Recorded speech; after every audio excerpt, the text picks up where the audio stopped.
on? He's logging on right now. Okay. All right. There's Jonathan.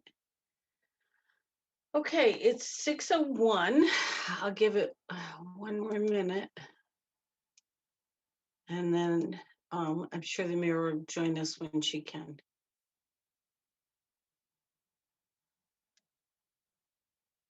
Okay.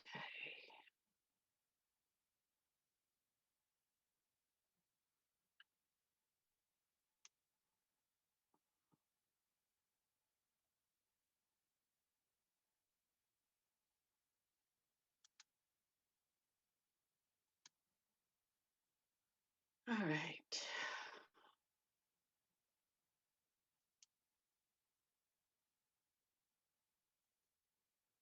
Okay. All right, it's 6:02. So I'm going to ask that we take a roll call and start the meeting. And hopefully the mayor will be able to join us shortly. So Lori? Laurie Garcia here. Maren? Maren Goldstein here. Jonathan? Jonathan Schmidt here. Marissa? Marissa Crary here. Shannon? Shannon Dunham here. And Cindy Kwasinski here. Welcome to the March 9th school committee meeting. I want you to know we will be going into executive session at the end of this regular session, and we will be adjourning from executive session. Let me try that again. We're going to be going into executive session. We will adjourn from executive session, and we will not be returning. And we will be doing bargaining with the superintendent. So do we have any announcements? Yes, we do. I am happy to report that students have returned to the Easthampton Public Schools. We are very excited to welcome all our friends back to our schools, and there have been many positive comments by staff and students and families. So we could not be happier to have everyone back. On Wednesday, March 10th, there'll be a half day for students. Check with your school for dismissal time schedule. On Thursday, March 11th, there'll be couch conversations at 6:30 p.m. at Center Pepin. Principal Jill Pasquini Torchia and Assistant Principal Andrea McCollum and the social emotional learning team will be welcoming families to informally chat. They suggest everyone come, be comfortable, grab a snack or a beverage, and it's fine to just observe as well. They miss having informal conversations and getting to know families. They will also discuss building resiliency in children. Also, another announcement at the elementary level, music night will be held on Thursday, March 25th at 6 p.m. Monday, March 29th, report cards are mailed home. There is a change to the parent-teacher conference dates. The new dates are Thursday and Friday, April 15th and 16th. Half-day dismissal at 12:10 at the elementary level on both those days. And the high school spring parent-teacher conferences are next Thursday, March 18th. They'll be held in two sessions, either 12 to 2 or 6 to 8. And those are all virtual. And that's all I have for you this evening. Thank you. All right, thank you. Marissa, do we have correspondence? We do. Pull this up. So we have from Gabe Kohlenbach, the EHS senior captain of the basketball team, offering thanks for coming to an agreement on the basketball season at our last meeting. From Jared Kohlenbach, writing as Gabe's dad, also expressing appreciation. From Nancy Stenberg, urging the committee to pass a resolution demanding the suspension of MCAS testing for this academic year, which happy to share that we have already done that at a former meeting. Jessica Montagna, writing as a parent of a 5th grader in hybrid in response to the DESE reopening mandate, urging that we apply for the waiver. From Erin Tottenham, writing as a parent of 2 students, expressing interest in finding ways that EPS can open full-time, expressing concern that the pooled testing information wasn't conveyed appropriately, and urging that we reconsider busing. From Carrie Damon, writing as a parent of 4 students, urging that we take a holistic look at the consequence of school closures and urging we expand options for a full-time program for families who want to opt in. From Jessica Lucia, parent of a 2nd grader thriving in hybrid, urging that we move forward with the goal to have full-time in-person learning for elementary students. From Desiree Gribby, parent of a student in hybrid, urging that we work toward full in-person school day by the end of the year, and sharing the physician's letter directed to Commissioner Riley, encouraging the return to school. From Melissa Carville-Zemer, urging the committee to continue using a science-based approach to decision-making and to apply for the waiver from the DESE mandate for reopening and suggesting a primarily outdoor classroom model for the spring. From Evan Zemer, parent of a 1st grader, writing out of concern for state mandate and urging the committee to seek a waiver, urging increased communication for explaining the pooled testing to parents to increase participation, and urging that we follow the CDC standard definition for close contact. And from Jen Sandler, expressing awe for the work of the teachers and emailing as a concerned parent urging to request the waiver in order to maintain local control and allow teachers and building leadership to work together to decide the plan for the rest of the year. Additionally, we also have correspondence about an Indigenous Day resolution. I believe this came from City Council and the Mayor's office. So I wanted to check in with you, Cindy, if we're supposed to read that tonight, if you want me to read it or somebody else, because I understand we're going to be voting at our next meeting. Right, so I'm fine with us reading it now, but we'll put it on the next agenda to discuss and decide. That's fine. Okay. I apologize, this will not be the impassioned performance of a resolution reading that we had from Laurie Garcia at our last meeting. It's beautiful. I will do my best. And it's quite long, so apologies also for that, but I think this is certainly an important matter and worth the time. Whereas Columbus Day has been celebrated unofficially since the early 18th century and was officially made a federal holiday in 1937 to be celebrated on the 2nd Monday of October, with MGL Part 1, Title 1, Chapter 4, Section 7, Clause 18, setting aside the 2nd Monday of October as a Massachusetts state holiday, and MGL Part 1, Title 2, Chapter 6, Section 12V, providing that the governor declare that day to be Columbus Day. And whereas Columbus Day commemorates the landing of Christopher Columbus in the Americas, specifically on the Caribbean islands of the Bahamas on October 12, 1492, and later on Hispaniola, present-day countries of the Dominican Republic and Haiti. And whereas the first voyage of Columbus to the Americas initiated the transatlantic slave trade, journal entries from Columbus show his desire to enslave the indigenous populations of the Caribbean, and he subsequently imprisoned and transported many hundreds of people to this end, including trafficking women and girls as young as 9. And whereas Columbus's second voyage of 1493 was one of conquest, wherein 17 ships were led by him to the New World, and his governorship of the Caribbean island instituted systemic policies of slavery and extermination of indigenous populations, especially the Taino Arawak people, whose population was reduced from approximately 8 million to 100,000 during Columbus's reign, being further reduced by the continuation of his policies until near extinction in 1542. Whereas the example of the Taino Arawak people is merely indicative of the policies of Columbus and his men, and all told millions of indigenous persons were exterminated in the Caribbean basin alone. And whereas through the introduction of European diseases may account for some of these deaths, starvation and over-extermination policies were mostly to blame, and thus these atrocities cannot be reasonably attributed to forces outside the control of European colonialists.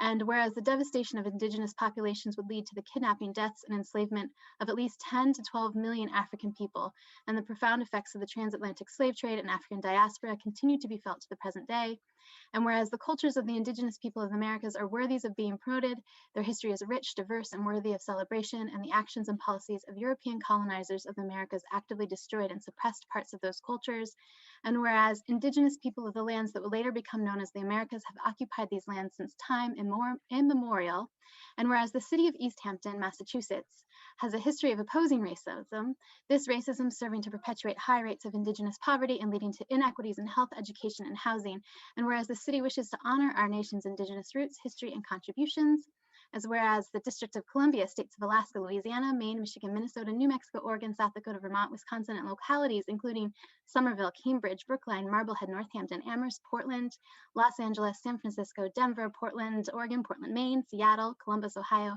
and many more have adopted Indigenous Peoples' Days as a counter celebration in lieu of Columbus Day to promote Indigenous cultures and commemorate the history of Indigenous peoples.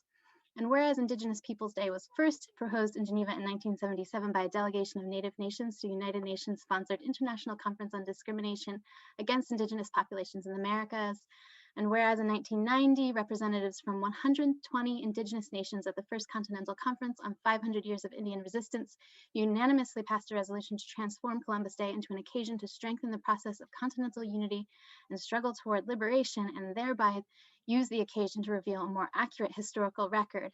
Now, therefore, be it resolved that the City Council votes as follows. So we would amend this to that the Easthampton School Committee votes as follows.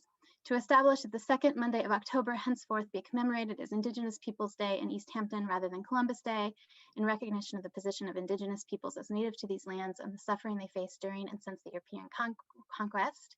Be it further resolved that the people of Easthampton observe Indigenous Peoples' Day, reflecting upon the dispossession of the homelands and villages of the Pocumtuck, Nipmuc, and other Indigenous people of this region who lived here for millennia prior to the arrival of European settlers, and upon the history of the other Indigenous people who have lived in Easthampton, and to celebrate the survival of Indigenous people against all odds, as well as to celebrate the thriving cultures and values that Indigenous peoples have brought and continue to bring to our city and the wider community, and to reflect on the meanings, honor, and celebrate the names and language that are utilized for the places in our city and community.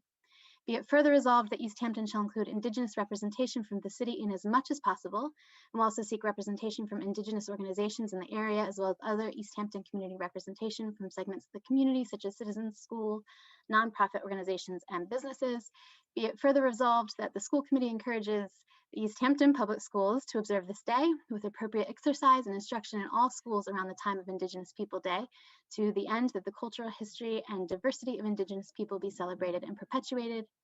Be it further resolved that perhaps we would strike this one because it's really city council specific, but be it further resolved that the city encourages businesses, organizations, and public institutions to recognize and observe Indigenous Peoples' Day.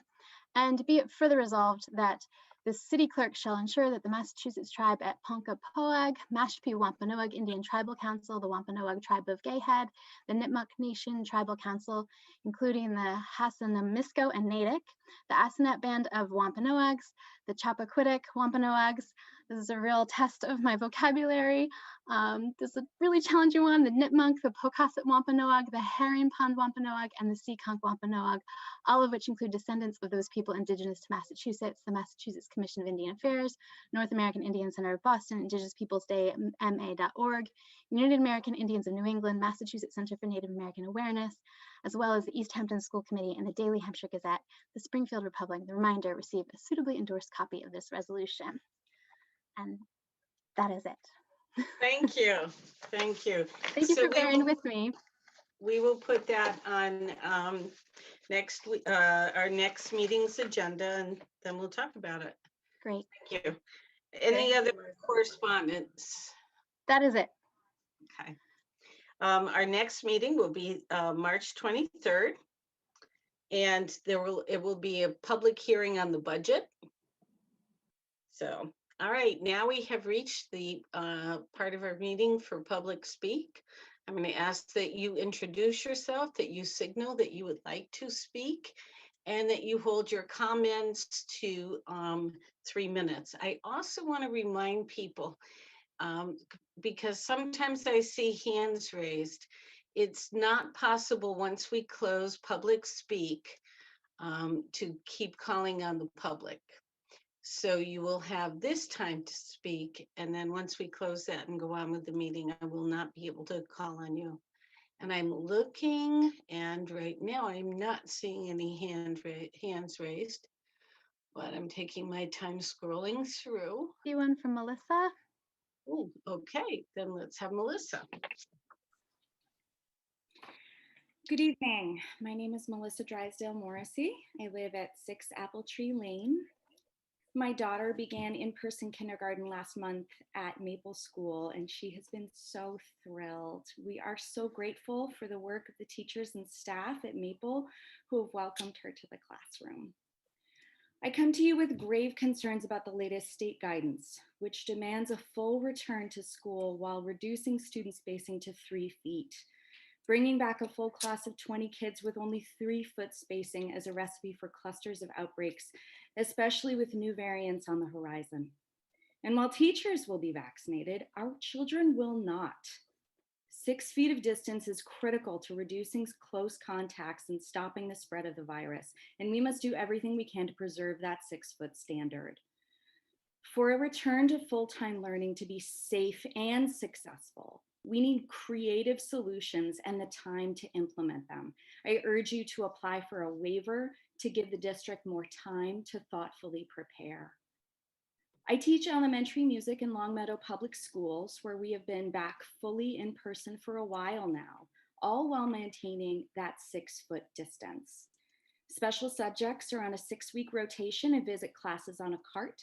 This freed up new space in the building for classrooms and new lunch rotations. Teachers and staff were reassigned to add an additional section per grade level. And some new staff hired in order to reduce class sizes. Students eat lunch outdoors, picnic style on the blacktop whenever possible. And yes, I know Easthampton is a different place. And yes, our buildings are tiny. And yes, our budget is woefully underfunded. These are just a few examples of the creativity that has helped other districts return to learning while maintaining 6 feet of space. Could we consider using alternative spaces in town like churches or the old Sunnyside daycare facility? Could we add new sections for each grade level to reduce class size? Can we reclaim spaces that aren't being used and repurpose them? Our families are relying on you, members of the school committee, and this is our challenge to you. Let's be creative, innovative, and bold. Let's do the math, scrape together the funds, and find solutions that preserve our existing protocols, which we know are working. I urge you to commit to 6 feet of spacing and to take the necessary time and care to bring our students back safely. Thank you. Thank you. Linda B. Hello. I wanted to also say my daughter started back this week at the high school. And even though it was, not even quite 3 hours, she came home with the biggest smile on her face. What a difference being in school made for her. I was very pleased that you're moving forward. And as far as the waiver, I hear a lot of people asking for it. I am confused because I thought Easthampton said if you don't want your child back in school this year, Easthampton's going to honor them being remote. So with people pushing to have the waiver and not wanting to move forward, trying to get full time in school, if they don't want to be there, they don't have to. But it's frustrating when I want my child there. I'm not telling other people you have to go. I'm not trying to make it difficult for them. They have the option to stay home. Please don't make it even more difficult to start getting our kids back full time. Cannabis money, can that be used? So that's all I've got. Thank you. Thank you. Jean L.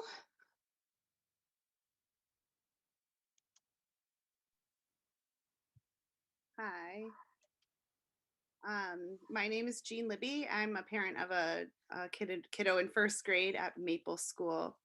And I'm speaking tonight to urge the school committee to submit a waiver to delay implementation of DESE's newest guidelines that require full-time in-person school for elementary students beginning on April 5th. DESE's latest guidance includes a 3-foot distance requirement, which is reckless. Their plan is chaotic for schools and for teachers and for students. But I want to specifically address that it's practically infeasible in our elementary classrooms. We need creative solutions for moving to full-time schooling. We all want full-time schooling to happen. I don't think that doing it in this spacing guideline is the right way to do it.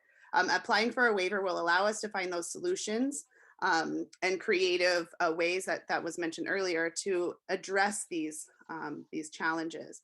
But doubling the number of students in class and smooshing them closer together and doubling the amount of time they are in the classroom is a recipe for virus spread. Even with a 3 feet seat edge to edge space requirement, classes with 15 to 22 students will not be able to be accommodated in the classroom. Our buildings are too small to physically make this work. While I believe that a 3-foot spacing guideline is risky for spreading COVID and creates an even less safe environment for our teachers and paras, that's not what DESE is going to be basing their waiver guidelines on. I was just looking at it earlier today. DESE's waiver guidelines will not grant waivers just based on that spacing. So we need to focus on the actual physical classrooms and submit our requests based on the fact that most of our classrooms will not be able to fit 15 to 22 students in the room at a 3-foot distance. The elementary waiver request must be sent to DESE by March 22nd, and there are a number of requirements to meet before submitting a waiver. So I request that the school committee vote tonight to request Superintendent Leclerc or ask that she would submit a waiver on behalf of our elementary school buildings. We all have fought so hard to have this safe reopening, and it's so heartening to hear how awesome our kids are doing in this model. I know our current hybrid model is not ideal for everyone, but at least it's safe. It's based on science. It meets some of the needs for our kids to be back in school. So let's get a waiver so we can continue to work diligently within our hybrid model and ensure that we can make it out of this pandemic alive. There is no sense in throwing in the towel on all the work that we've done, these effective and safety, the effective safety measures that we already have in place. We are so close to the end. Let's just keep listening to science and moving in that direction. Thank you. Thank you. Anybody else? This is your chance. iPhone has raised hand. Okay, I don't know. There's a number of iPhones on, so you could unmute and tell us who you are. Hello. This is Amy Lehan. I can't figure out how to turn the video on. I'm sorry about that. That's okay. I am mother of a 3rd grader at Pepin and a 5th grader at Whitebrook. Neither of my children have started school yet. They are hoping to be there on Monday, and we're very excited about that. I believe our children need to be back in school. All of our children need to be back in school. As a nurse at a private school, I've seen a much healthier student body this year than ever before. There are many private schools in the area that have operated successfully through this pandemic. Masks and distancing works. Students are quite capable of following the rules for those protocols if they are clear, modeled, and enforced. People can get used to wearing masks for extended periods with no breaks. The district has had a full year to prepare safety measures for all these kids to return. Plexiglass dividers, tents, meeting in larger spaces such as auditoriums, gyms, cafeterias, outside spaces. I liked the idea of Sunnyside Child Care Center or other spaces like that in the community. We knew the classrooms weren't going to magically grow bigger over the past few months. So if 3 feet distanced isn't far enough to keep all of our children in school and safe, the schools should have already been thinking outside the box. They'll simply have to put in the time now to figure it out like all the rest of us have. On the fly. A year is more than enough.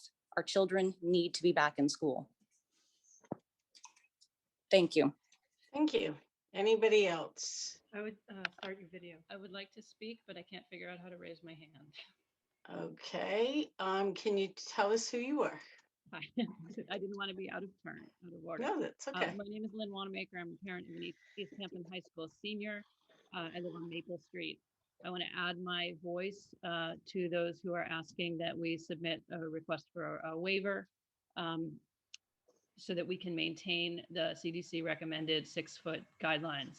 Like those who have spoken before me, I think that we've come too far in this race to stumble now, and that we really want to have the time and consideration to take the next step. We've just opened hybrid. We want to make sure we do the next step right.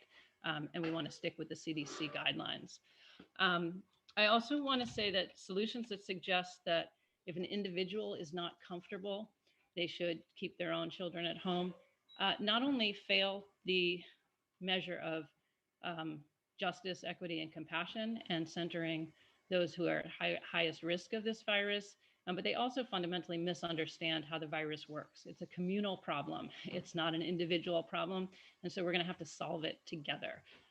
If transmission rates go up in our community, that's a risk for everybody, even those of us who may have chosen to stay home or to leave our jobs in order to avoid it. So this is something we have to solve together.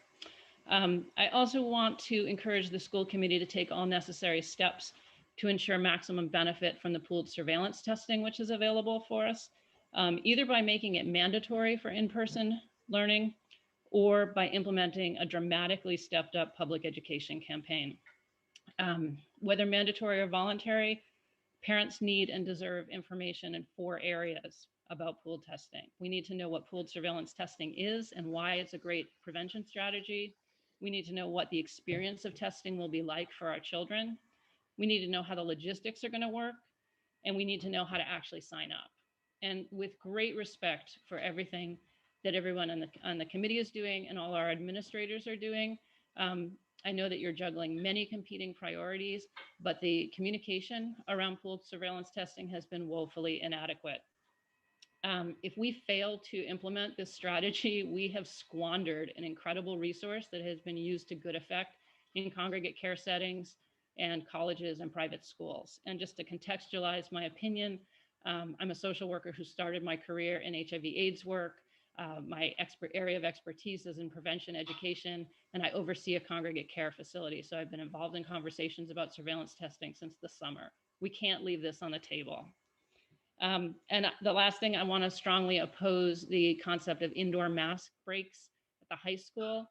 I think that that is an unnecessary risk for us to take. High schoolers many of them are working, are essential workers. They're accustomed to wearing masks for long periods of time. They can clearly handle a couple of hours in the partial school day, and there's no justification in taking that risk of having gatherings of unmasked people inside.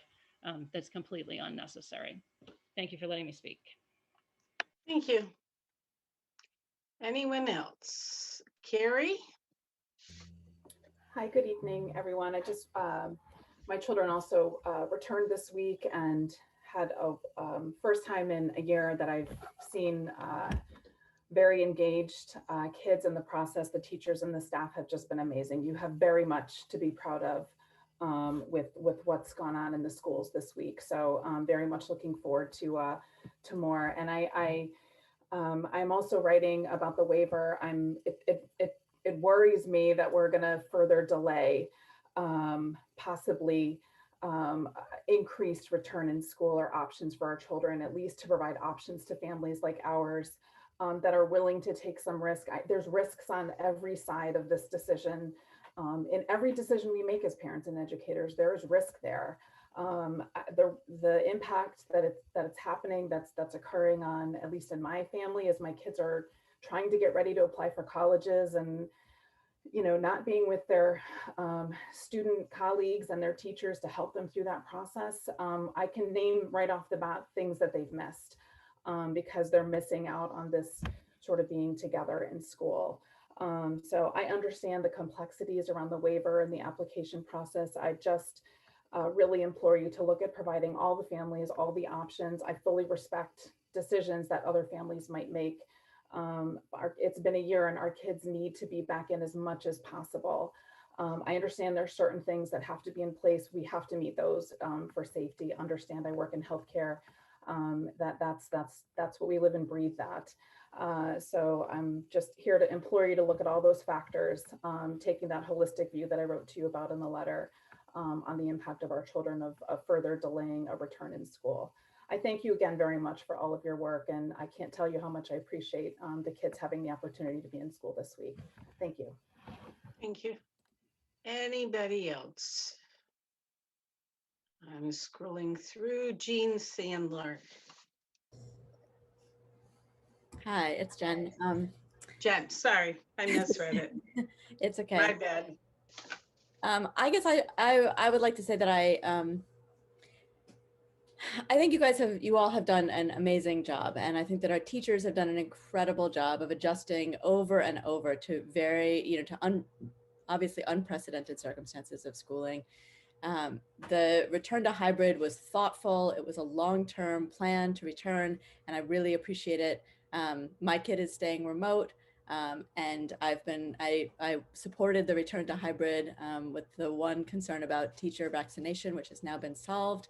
And I'm very pleased with the just the professionalism and the thoughtfulness and care for safety. I just think that we have done a really amazing job in Easthampton, and it's been a lot of work, and you all have done it. And I really resent the state coming in and saying what everybody should be doing, not taking into account the different circumstances of different communities and different school districts. We have very particular circumstances, particularly in our buildings. We have unusually inadequate buildings. We all know this. We voted to fix it. It didn't come in time for this moment. And for you all to, I think it's important to apply for a waiver to say we have a very particular community. We have been really good and thoughtful about how we're trying to get as many of our kids the services they need, which includes as much as possible in return to in-school services safely and thoughtfully and professionally.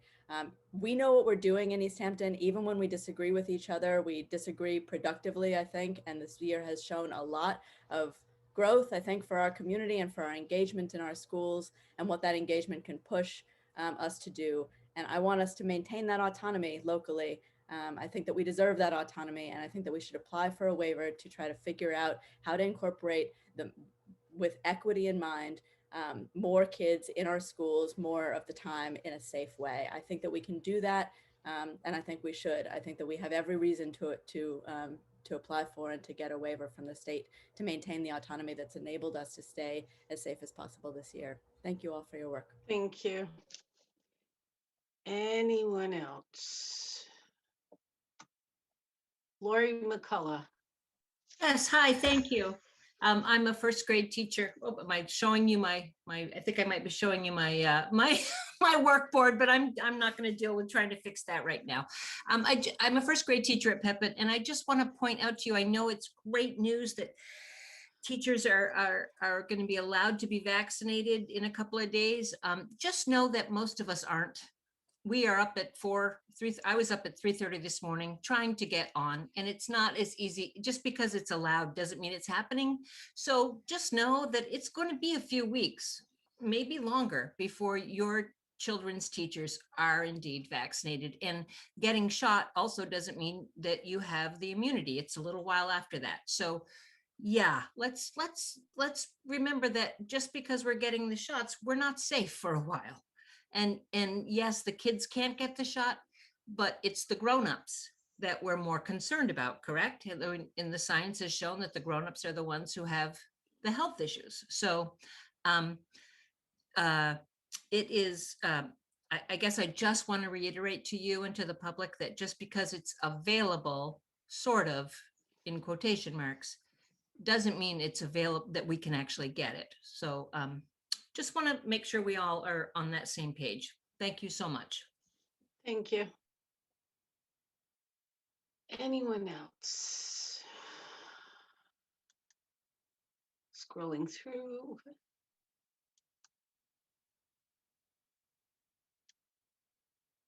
Ben Hershey, please. Hello, my name is Ben Hersey. I'm the father of a second grader at Maple. Just sort of standing with the folks who have already spoken incredibly eloquently about the need to apply for a waiver.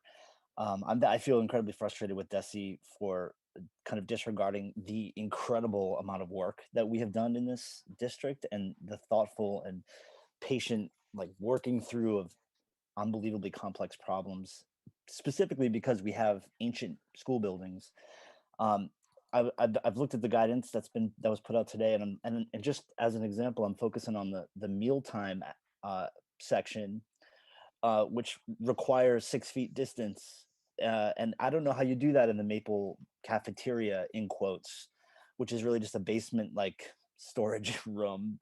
Like perhaps we set up an outside tent, and those kinds of things could work. But the demands put on us by DESE utterly disregard the realities on the ground here. For instance, they're telling us that we have to replace cafe tables with desks in the cafeteria to increase capacity at 6 feet distancing. What desks? Who's going to put those desks in there? Who? And they're talking about monitoring that space, and they're including people like crossing guards or volunteer parents, which is all possible. We have an incredible community, but to put this out there and just expect people to fall in line with it feels insulting. And you know, for us, a community that is so dedicated to the question of equity, this just feels like a slap in the face. So I just really hope, like, I am incredibly excited about the idea of getting back to school, and was also really encouraged to send my kid back part-time in the hybrid model. But this is going to force me out. We're not going to go back in these conditions because they don't feel safe. And I know that's my right and everything, but in any case, we need more time. If nothing else, we need more time. Thank you. Thank you. And I'm looking through. Raise your hand, signal if you want to talk. And if you can't signal, just jump in. All right.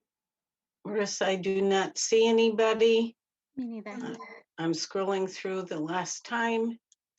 And when I get to the front page, all right, I am going to thank everybody for their comments and close public speak.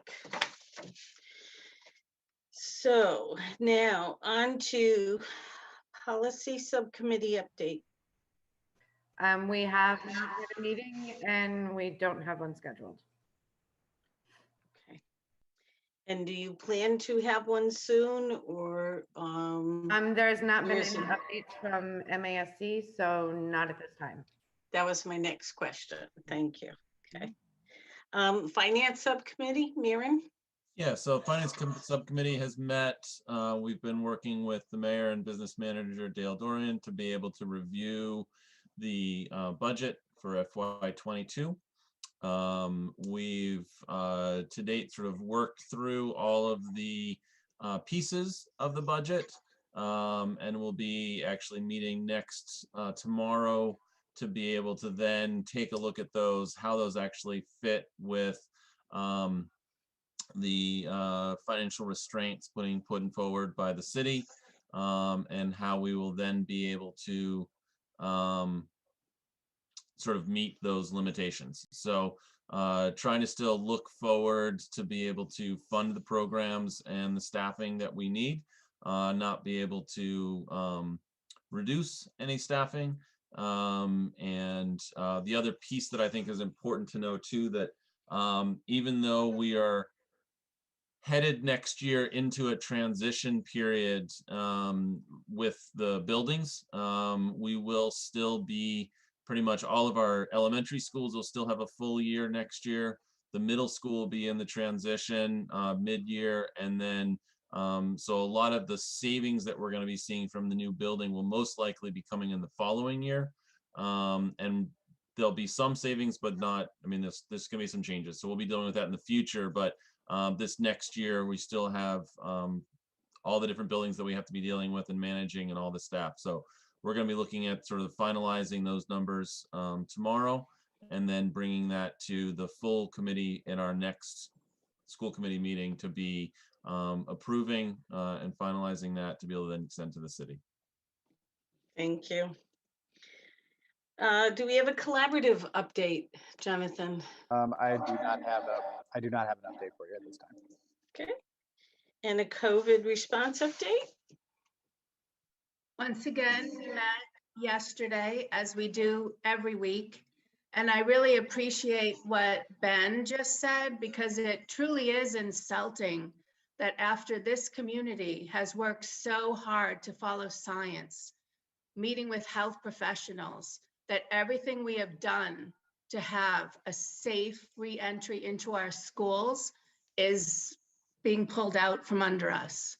So I hope that we do go for a waiver, but that's not what we talked about in the committee yesterday in our COVID response team. We talked a lot about pool testing and how to convince the community to sign up their children, and teachers also, to also sign into pool testing, because no matter what, our students are back. They're back hybrid now.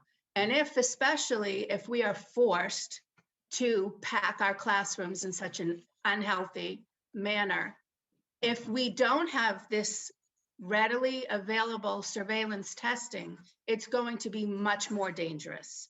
So the first thing we have to do as a community is get those forms in. Dr. LeClaire did put a lot of information. She was very sorry that there was a form that people couldn't open. She reposted it. She really has gone out of her way to put a lot of information there. So if you have trouble finding it, please let us know, because we're trying to make it easy for you to understand why pool testing is extremely necessary in these current circumstances. We also talked about the new phenomenal dashboard that our public nurse has posted, and it's also linked on our school website. So families should always be looking at that to know how we look at the metrics when we meet in our COVID response team. And we are also going to have, it was Megan Harvey that had a wonderful idea just to have one part of the dashboard with the metrics that we look at for the 14-day in Easthampton and Hampshire County, so you know exactly what we're looking at when decisions are made. But once again, I'll go back to my initial statement this evening. Our decisions have been made based on science, but now what? So we have to think about that as a community. Megan did send us an email today for next week to discuss, if we are forced into this situation, what we can do to make it safer. It would require a lot of funding, and we do not know if that funding will come from the state. We have, once again, we didn't discuss this as a team, but she wanted the email to get out before the meeting tonight. She said one way would be plexiglass barriers, which are very expensive. So somebody mentioned how private schools do it. I've been saying all along, private schools have more funding than we have. So to compare how we have tried to get our students back in to how private schools are able to do it is very unfair. I also want everybody to know that the Board of Education is not a democratically elected board. It's a politically appointed board. So you have to realize that you have a school committee that you elected, and we are trying to do everything possible for you. Thank you. Thank you, Lori. All right. So now I think this is Dr. LeClaire we're looking at, or is this Marissa who's going to present this? The 2021-2022 school year resolution. I think that's on Marissa's plate again. Do I have that right? Yes, let me pull up the text. I'm sorry, I'm not seeing it in the packet right here. So yeah, so this seems like sort of a bit out of order to be discussing next year when we are so suddenly having to face urgent questions about our current moment and this looming date of April 5th.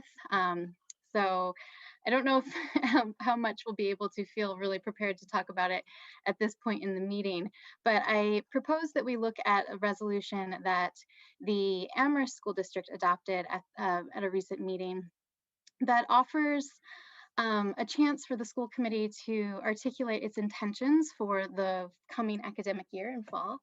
Sorry, I've got my little one here for 1 second.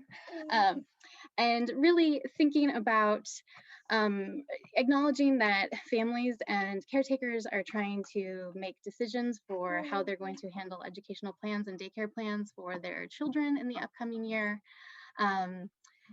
Acknowledging that I think there's a lot of people on the school committee, if not all of us, who are concerned about rushing headlong for an April 5th deadline. But on the other hand, also, at least from my perspective, I'm interested in seeing us track safely and appropriately toward a full-time opening for the fall. So I think it's useful for us to start really working toward that goal while we still have time to be making the appropriate plans. And then also just to signal to the community what our intentions as a committee are. If the majority of us on the committee feel like it's not reasonable to expect that we would necessarily be able to open full time in fall, then I think that it's just appropriate to also give the community an opportunity to process that information.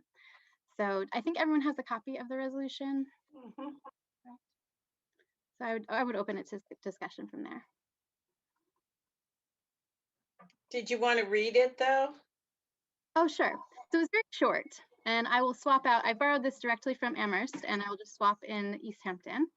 So it says, provided that the safety guidelines of local public health officials are fully adhered to, the Easthampton Public Schools will provide full-time in-person learning for the full 2021-2022 school year for all students. The superintendent will manage this plan and any shift back to remote learning based on a continuous assessment of health conditions in direct consultation with local public health officials. The superintendent will collaborate with and gather input from faculty and staff leadership, the school committees, and student families to inform this plan.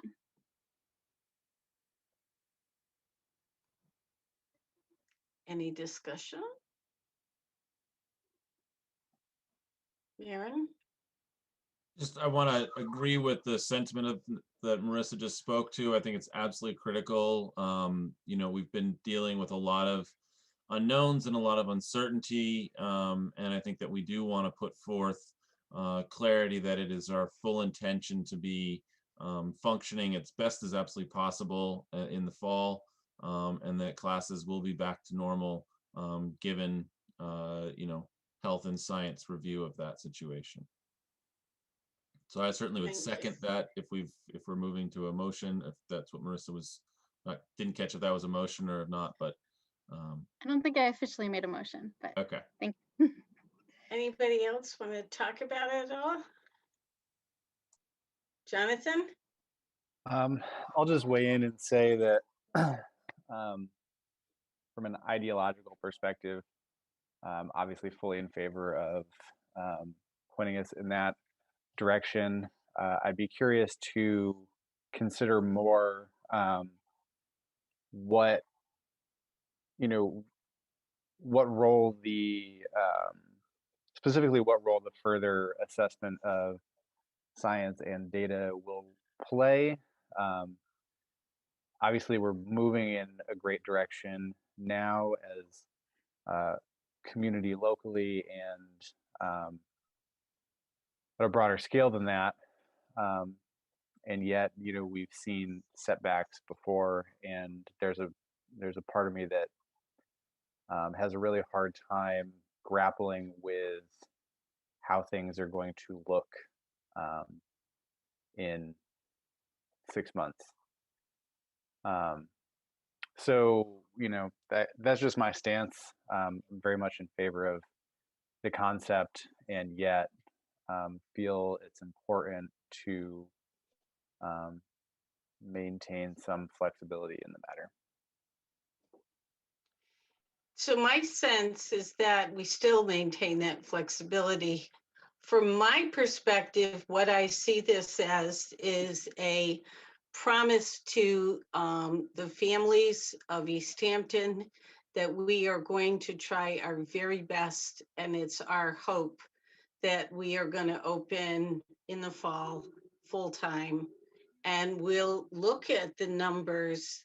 I think if we make that commitment, we're also obligated to come up with creative solutions to figure out how we're going to make that happen. So that's my read of this resolution. And I think it's, from my perspective, it's a way of helping people to have hope. And I can tell you, it's been a hard year for a lot of people. Even 2021 has not been easy, and I think it's time for hope. So, you know, I feel really comfortable with that resolution. I feel comfortable telling people, you know, we're going to do our very best, and we're going to be as creative as we can to make sure that we can do this. Yes, the ceiling could fall down. And if it does, then the whole world's going to be taking another look. But barring that, I feel very comfortable in promising. My personal promise is that I will do my best to make sure that we are open full-time for business in the fall. And my hope is that everybody's going to behave and do what they need to do to get it to happen. So I'm all for it. So just for the sake of discussion, I'm curious your thoughts to everybody. Like, let's say the bottom doesn't fall out and somehow we just manage to trend sideways, let's say. We're obviously saying that if we were to apply for the waiver, we're essentially saying that 3 feet distance is not good enough in our circumstances now. But given the restraints of our classrooms, the understanding that we will be in the same buildings for at least a part of the year, are we saying that that's something that we will be reconsidering our stance on? I think that's really interesting, Jonathan. I think that's kind of exactly what the conversation I'm hoping to have, and that like it's early March now, and if we're talking about next September, instead of sort of like waiting and crossing our fingers that all of the health metrics reach a point where we can just resume using our facilities the way that we normally do, but to instead like actually have time to build in those creative solutions that would allow a full-time program, even if at that point of opening, we still feel like we need more space than 3 feet or whatever it might be. To be very proactive by making the commitment whether we're going to open and then work to that goal of what does it take, not just like, will the community behave and the disease numbers drop, but what can we do to make sure that we can fulfill that commitment? Yeah, I'm not interested in giving up safety to open up in the fall, but I agree that if we pledge to try to open up in the fall, then it's up to all of us to create a plan that's creative and allowing that to happen. I think Shannon and Lori, and then Shannon, did you have your hand up? I didn't. Okay. But Lori was first. Okay, go ahead, Lori. Okay, thank you, Shannon. I feel that we can be very optimistic for the fall and pass this resolution because many more people are going to be vaccinated. And I think the statement, I believe it was Laurie McCullough, sorry, I try to take notes as you're all speaking, a teacher who said, even if the vaccine is supposedly available, the rollout has been pathetic in this state. Teachers should have been vaccinated during February vacation. We wouldn't need to be considering the things we need to consider if so many people had already been vaccinated that are going to be forced into crowded classrooms.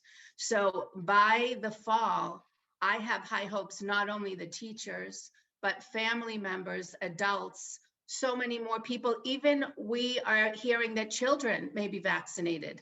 So I am so optimistic that come the fall, we really can move forward. And I just want to reiterate something that I said months ago, something that once again, I'm so thankful to Megan. She always gives me these bits of information. It was in the fall that our epidemiologist said, I have hopes that by February, the end of February, we'll be planning to bring students back into hybrid at least by the beginning of March, because of the change in numbers, because of the change of administration who is going to provide more support for vaccinating. And I really see that there is a light at the end of this tunnel. So I don't want people to feel like we don't want your children in full classrooms. We would love it. Thank you. Shannon? I was actually going to say the same thing. You know, I mean, I felt more comfortable saying that in the fall that, yes, I feel like people will have more time to get the vaccination. Even if they get vaccinated today, they won't even have their second vaccination by April 5th. So, you know, and I've been trying for weeks to get a vaccination and I can't. I just can't find an open appointment. So I was going to say the same thing. Thank you. Anybody else? By the way, I have some personal information I will share about how to get yourself through that system. But let's talk about this first. I just want to say thanks to all of you for contributing to the discussion. Thank you. All right, do we have a motion? I'll make a motion. Do we accept the resolution? I'll second that. All right, any more discussion?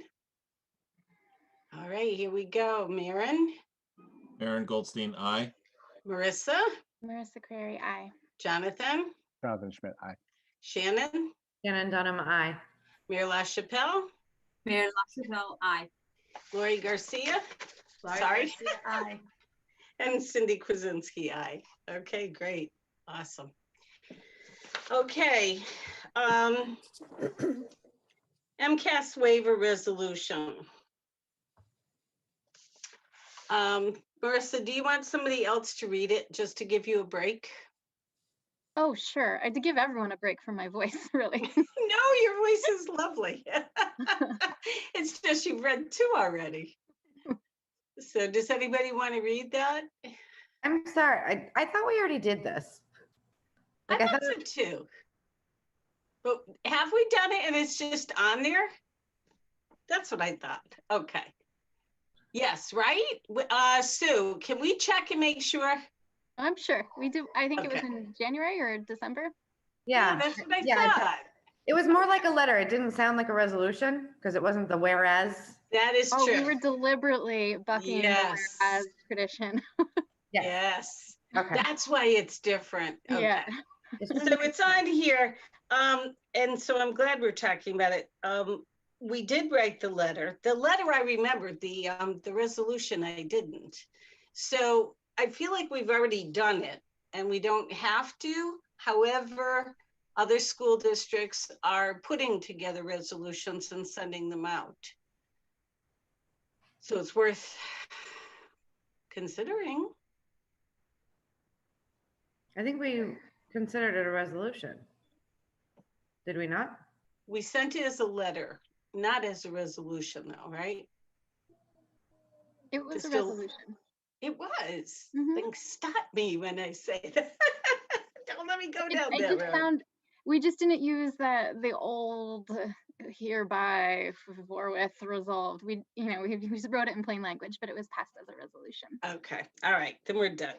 All right. But I We're can gonna have to. I could send it to you, Cindy, if you wanted to make sure No, that it's going I'm wherever other Yeah. districts are currently sending it. If that's the only thing that we would be doing differently, I think we're okay as long as everybody's comfortable with that. Yes, we're good. Okay. All right. We'll do that. Okay, so let's go on to our superintendent update. The first thing is COVID metrics, student number returning, and reopening update. Okay, I'm just opening up. I'm going to share my screen. And Laurie mentioned the metrics already. Can everyone see my screen? You can Yes. see it? Okay. Yes. I just wanted to direct you and families to where you can find the information Laurie alluded to. So on the district website, we have a COVID-19 tab. It's a drop-down menu. The first button is COVID-19 metrics dashboard. That will take you to the city webpage where this graphic will be updated on a weekly basis. And this is where, for families, for our school committee, this is where we're getting the data to help us determine if we are remaining in school or if we need to convene a COVID response team meeting to discuss numbers increasing. So I just wanted to point out that that's where the information lives.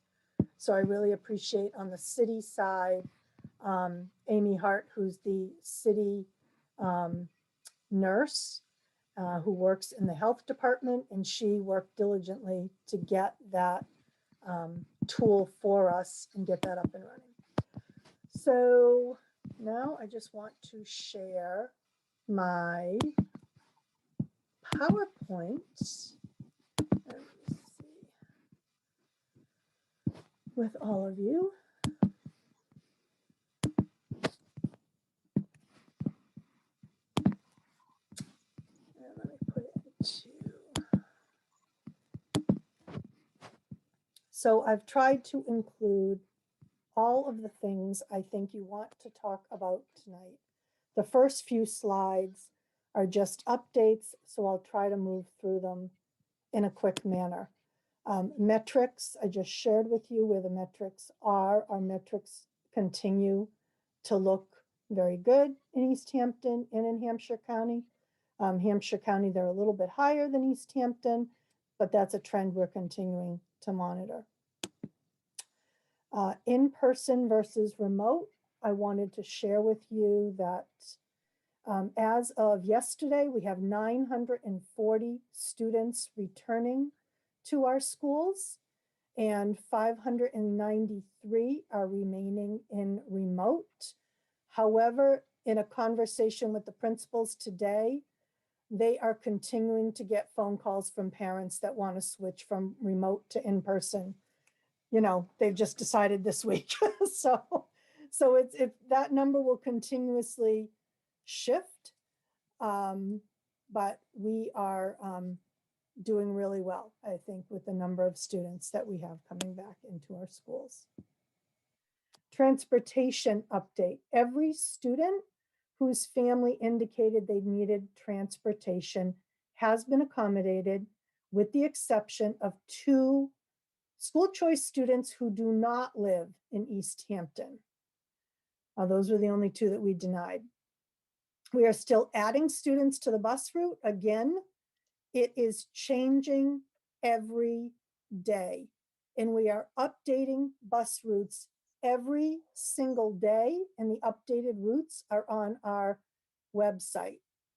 Currently, the passengers, we have 51 elementary, 131 middle school, and 44 high school students. And the number of students on a bus range from 1 to 22. We've kept that number where you wanted it to be. Currently, we're using 4 buses per tier, that's per loop, per school, to complete it, and 2 vocational school routes. So we are busy, and this transportation will be a challenge as we go forward. And I just want to reiterate, I think we've discussed this previously, but Dale asked that I remind people, and we've tried to say this in all our communications, for the people that do not qualify under our school committee policy, but we've accommodated them, that does not guarantee that they will be accommodated for the remainder of the school year.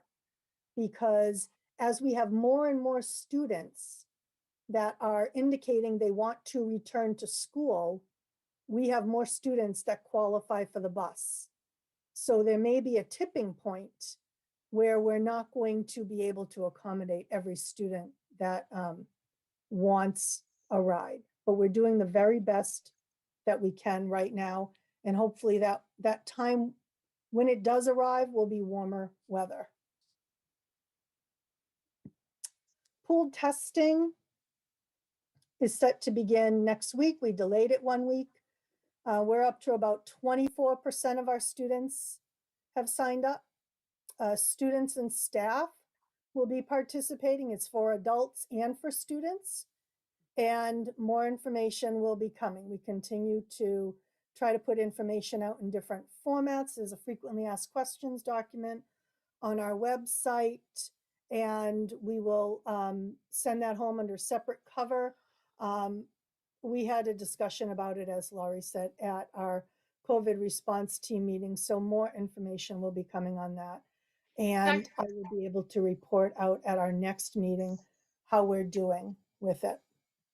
Great. Dr. Leclerc, can I ask you just, we did get a number of people reaching out that the information was difficult to understand. do you have a sense of what the problem was so that we could change that?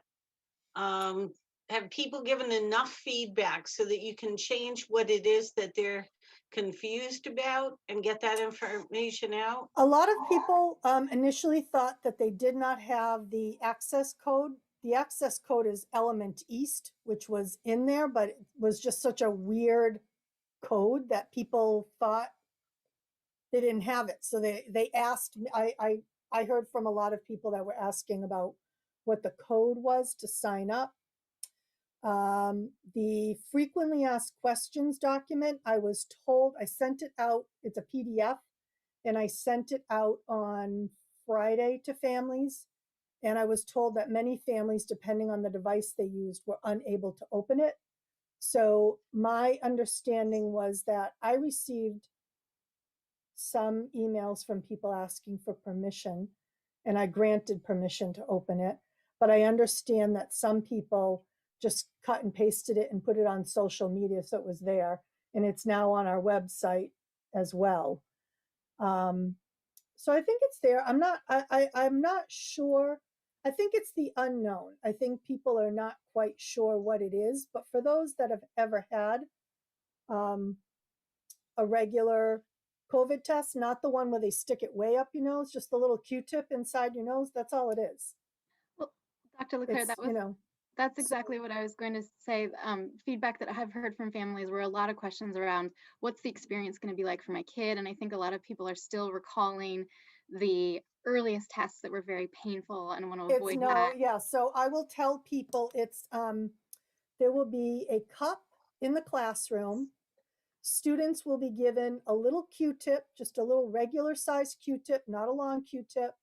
There's like a 2-minute video students watch, and it's very cute. It's very easily done.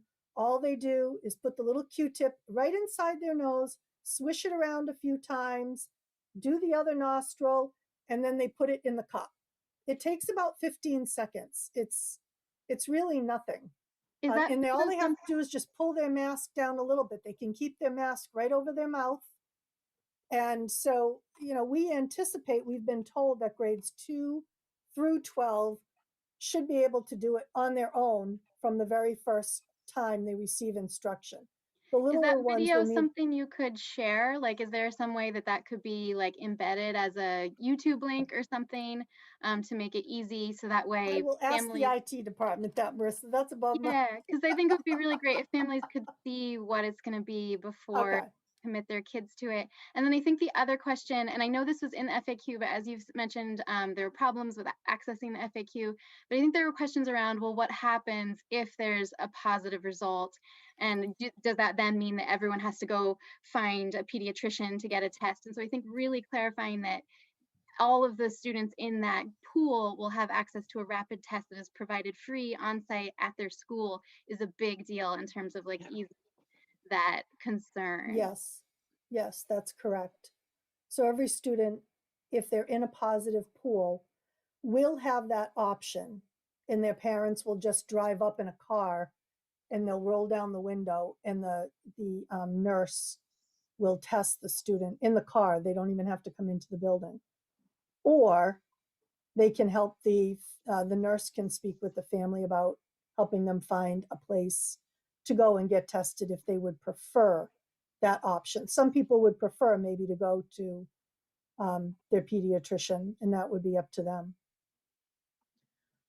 I think this is a good time to bring up, and this actually a parent had talked about this in a letter, and we talked about it in COVID response. So if we were forced to eliminate our 6-foot barrier, and this doesn't even just have to do with pool testing, anytime there is a positive case of COVID, and if people were within 6 feet of that person with or without a mask for a total of 15 minutes in 24 hours, then that person would have to be quarantined and tested after 5 days. So this mandate to eliminate the 6-foot barrier is going to cause quarantines all over the state, not only with students, families, but teachers. Thank you. So let's talk about the information that came out this afternoon. And I ask for forgiveness in advance because I quickly put these slides together this afternoon because the guidance came out around 2 o'clock. So if there are errors in spelling on grammar, please forgive me. I knew that this information would be very important for you to have tonight. And I didn't want to make the assumption that everyone would have read the 12-page document prior to this meeting. So the Board of Education met on Friday. That video is available. You can find it if you want to watch it. And they they gave power to the Commissioner of Education. They gave him the authority to require that as of April 5th, elementary schools will be back full-time in person using that the in-person learning model for instructional hours. And that is a requirement. Oops, I'm sorry. Let me go back one. Just trying to move my people. Here we go. To count, and the full in-person time is all that will count towards the structured learning time. And I'm just trying to give you the factual information. So the requirement is that the elementary school phase will begin on April 5th. Districts and schools are required to shift their learning model to full-time in-person 5 days per week, effective Monday, April 5th. Middle school phase will begin April 28th. In the high school phase, they will announce the details of that plan in April, and the district will be provided with at least 2 weeks advance notice. Thank goodness. But those are the timelines that have been put forward. What's the definition of a full day? Well, the requirement calls for, I can't even see it because this thing is in the way. There we go. The requirement for full-time in-person learning means that all structured learning time, an average of 5 hours per day of structured learning time at the elementary level and 5.5 hours per day at the secondary level, are required to be delivered in person 5 days per week. This will generally mean that students are attending a full school day equivalent to the length of their school day pre-pandemic. Now, I want to also make clear before people get upset that families will have the option to remain fully in remote. This does not change that. So I want to be very clear. I also want to be clear because people have bandied around the 3 feet quite a bit. And I want to be clear what the actual language from DESE says. Again, I'm trying to be very factual for this conversation. The CDC continues to recommend a 6-foot distancing in its guidance. And then DESE says, we will continue to recommend 6 feet of distance where feasible and a minimum of 3 feet when all other mitigation factors are in place. So I want to be very clear. It's not one or the other, okay? If we are to return on April 5th, we will be looking at how many students will be returning to that classroom and then spreading those students out to the maximum possible distance that we can. Maybe that's 6 feet, maybe it's 5 feet, maybe it's 4 feet, maybe it's 3 feet. But I want to just be clear that we will look at all options. And then I wanted to include this because I know that parents are asking you to kind of push for a waiver. So I wanted to just let you know that this is directly from the guidance, so the requirement document. Because the regulations have the force of law, once the commissioner makes the determination that hybrid and remote learning will no longer count towards structured learning time, a school committee vote on which learning model to adopt is not necessary because full-time in-person learning will be the default required model, which is true in normal pre-pandemic times. You wouldn't vote on a learning model.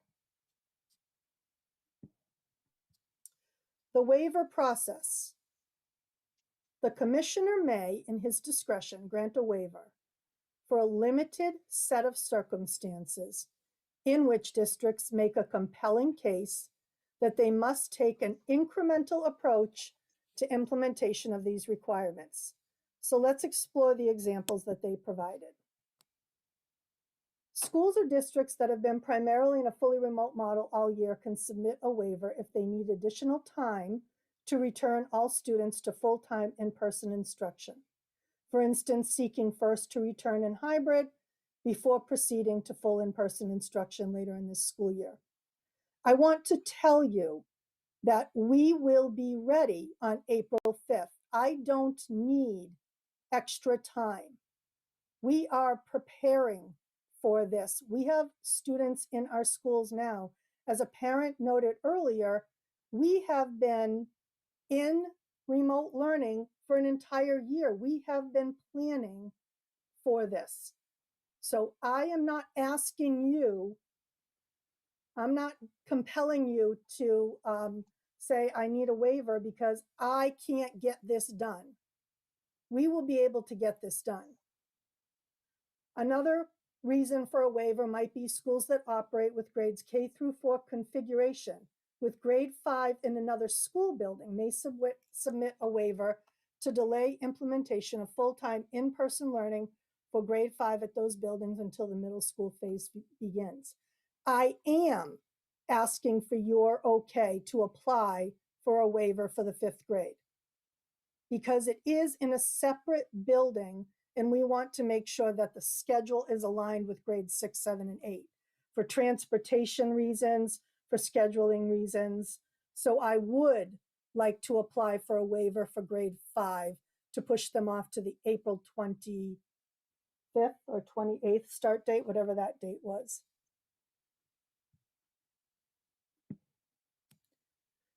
And I want to be clear, another reason, the third reason that they identified or gave an example of would be operational constraints. However, the caveat is simple.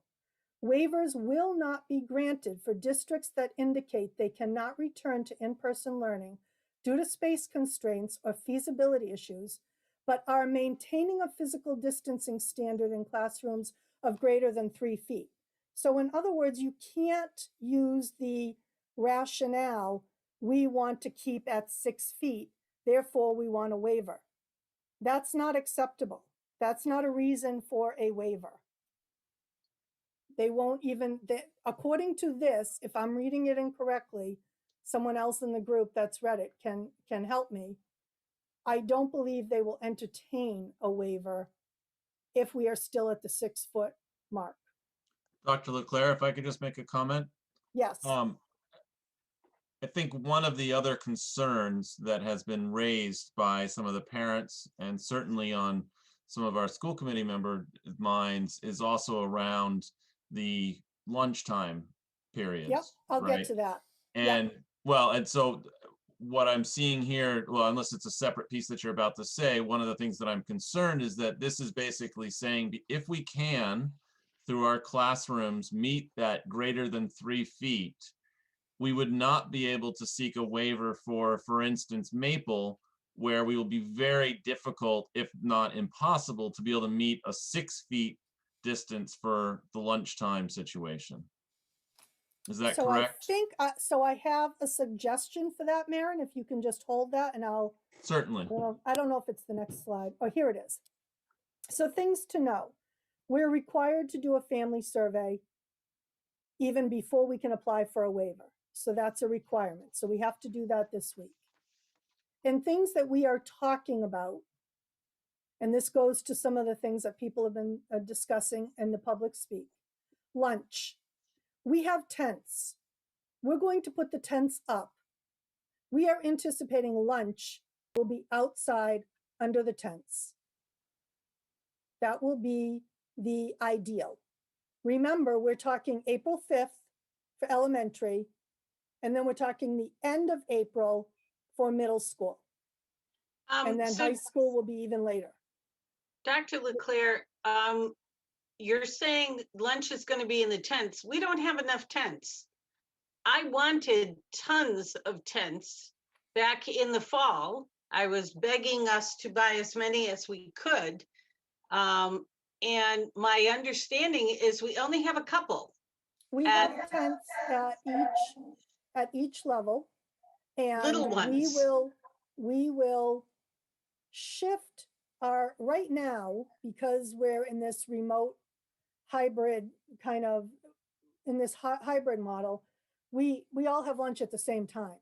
All the students at the elementary school have lunch at the same time. We will expand our lunches and have more lunch waves so that we can continuously bring students out for lunch. But we won't have everyone going out under the tent at the same time. Is there, so when you say tents are the ideal situation, meaning that's where lunch will occur always, and if the weather is such that it would not be possible to feed children outside, perhaps we would have a canceled school day. I just think if parents agree to send their child on the expectation that meals will always occur in tents, we need to be very clear that it's not going to be caveats where there might be a day where there would be unmasked and eating in an inside space. Right, so and again, we're just getting all this information, but the discussions that we have had and in conversations I've had with other superintendents, students are going out every day and having lunch outside. I spoke to Frontier Regional Superintendent today, who said their kids are going outside for lunch. They go outside every day for lunch, they bundle up and they go out. So I'm thinking that that's the way we're going to go. I mean, and I guess this will depend on the spaces, and we'll have to take it building by building, but if there's a torrential downpour or if there's an April snowstorm, then we may need to go into the cafeteria at Maple, since Maren brought up Maple, let's use Maple. But again, if we have multiple lunch waves, we'll only have 1 or 2 classroom groups in there, all spread apart.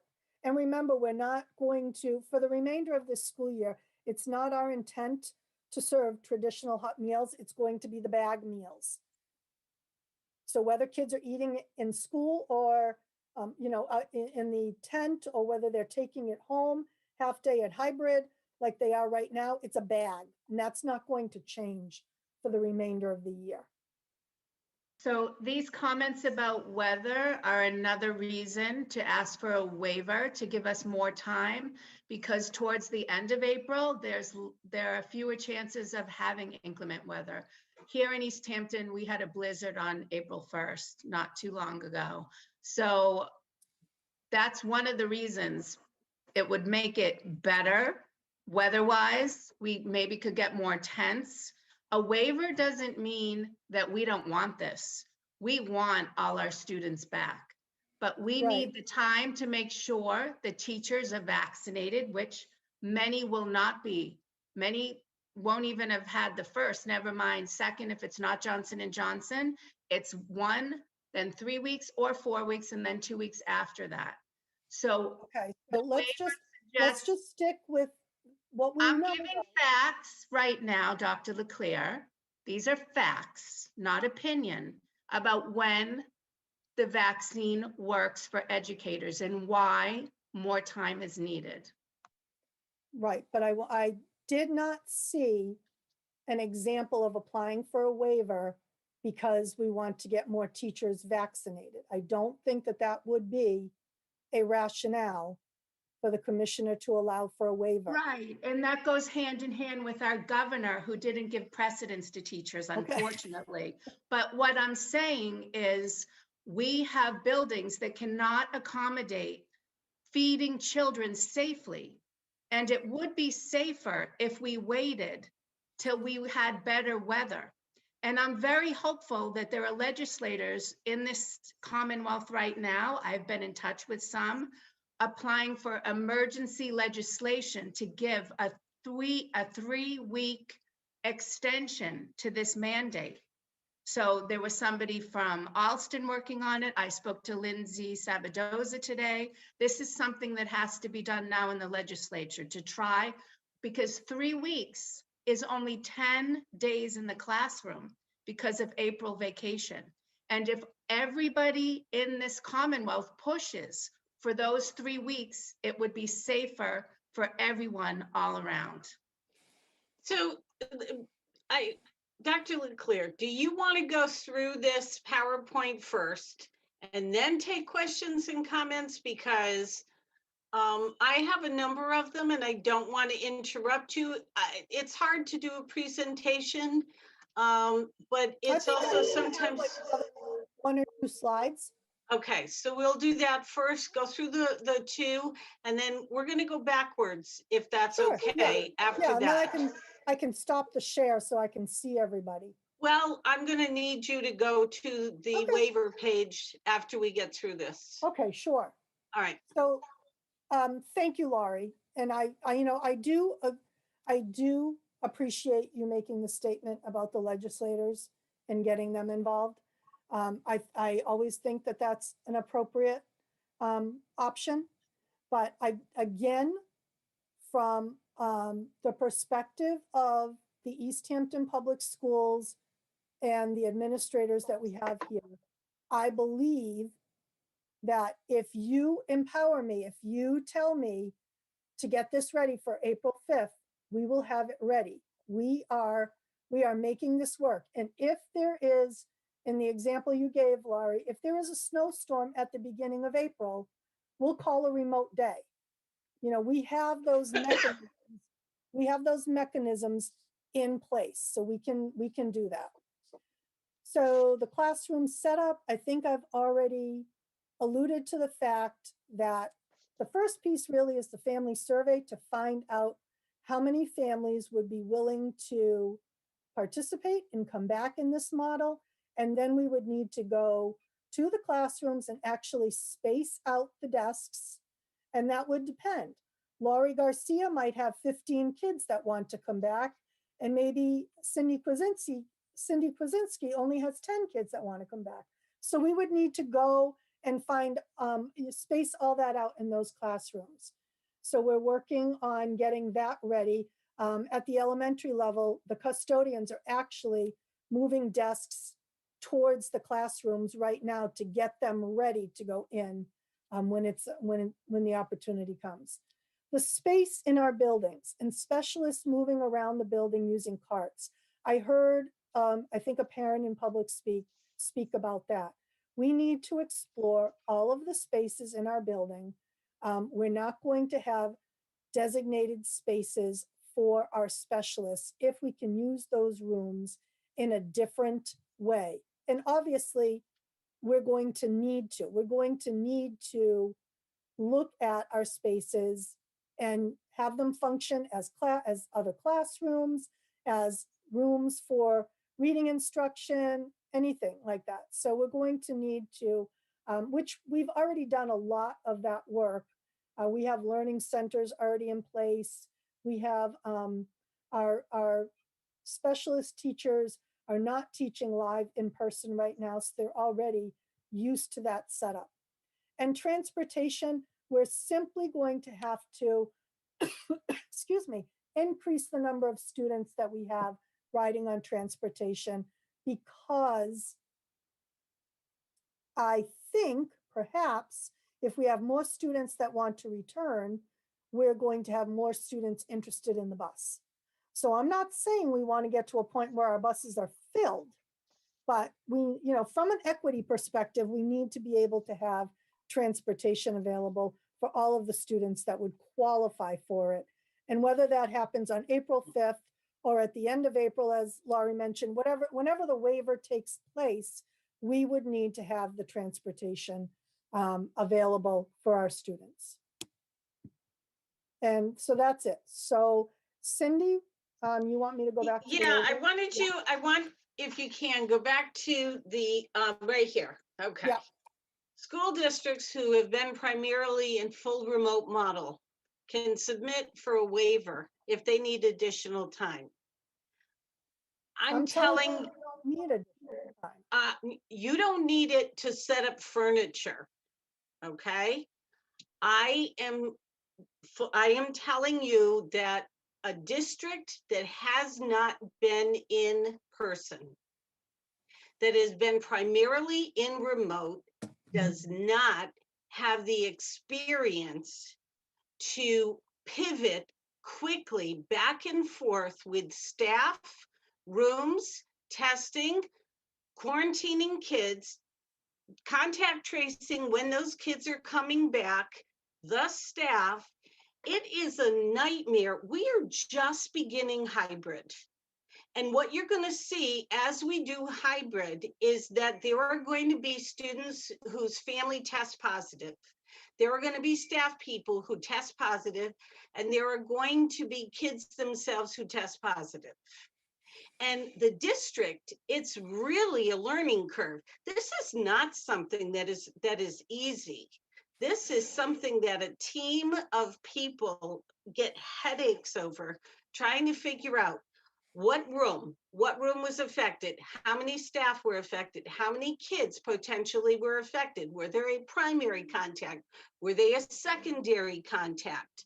If they were, what's our procedure? How quickly are we going to send them home? How many people are we going to tell? What about the staff? How are we going to cover a classroom if the staff person is now in quarantine? Are we going to pivot back and forth to remote? What I'm saying is that we qualify for a waiver based on the fact that we need to take these incremental steps. We are just at the baby steps of doing hybrid and getting that experience. It is a nightmare for schools. Yes, schools have been doing it. There are schools that are in hybrid, but anyone will tell you on the ground that teachers are being asked to pivot really quickly. There's no subs. So you've got to quickly figure out and have a system for who is going to switch in and out of each classroom. I believe wholeheartedly that we need the extra time to allow staff, our administration, our health team, our COVID response team to know how they're going to respond when they get their in school first case of students in a classroom and they tested positive. A student is in a classroom, their mom just tested positive. A teacher just tested. That is a big nightmare. And the idea that we can move furniture, I get it. Okay, we might be able to move furniture, but I don't believe that we are ready now to jump from nothing, okay, from very little in-person experience to everybody's back in. And I understand that a lot of people aren't going to come in, but I don't think we're really prepared. Okay, your nurses had not had to do the work that other school nurses are doing, which is that quick, oh my gosh, what are we going to do? And your principals are not experienced yet at having to do these pivots. And I know that because as a teacher, I talk to other school districts. As a teacher, I'm familiar with a number of them who are struggling with this and have gotten really good at it. I'm not saying it's not possible. It is possible, but it's a learning curve. We're not even close to the bottom of the learning curve because we are just opening now. That is my big fear. Okay, because what happens is as soon as you have that exposure, you have to do that quick contact tracing. If you can't do the contact tracing quick enough, you've got to close down multiple classrooms. You're going to send everybody back and forth in remote. And if you don't have teachers to cover your classrooms, you're going to be flying back to remote.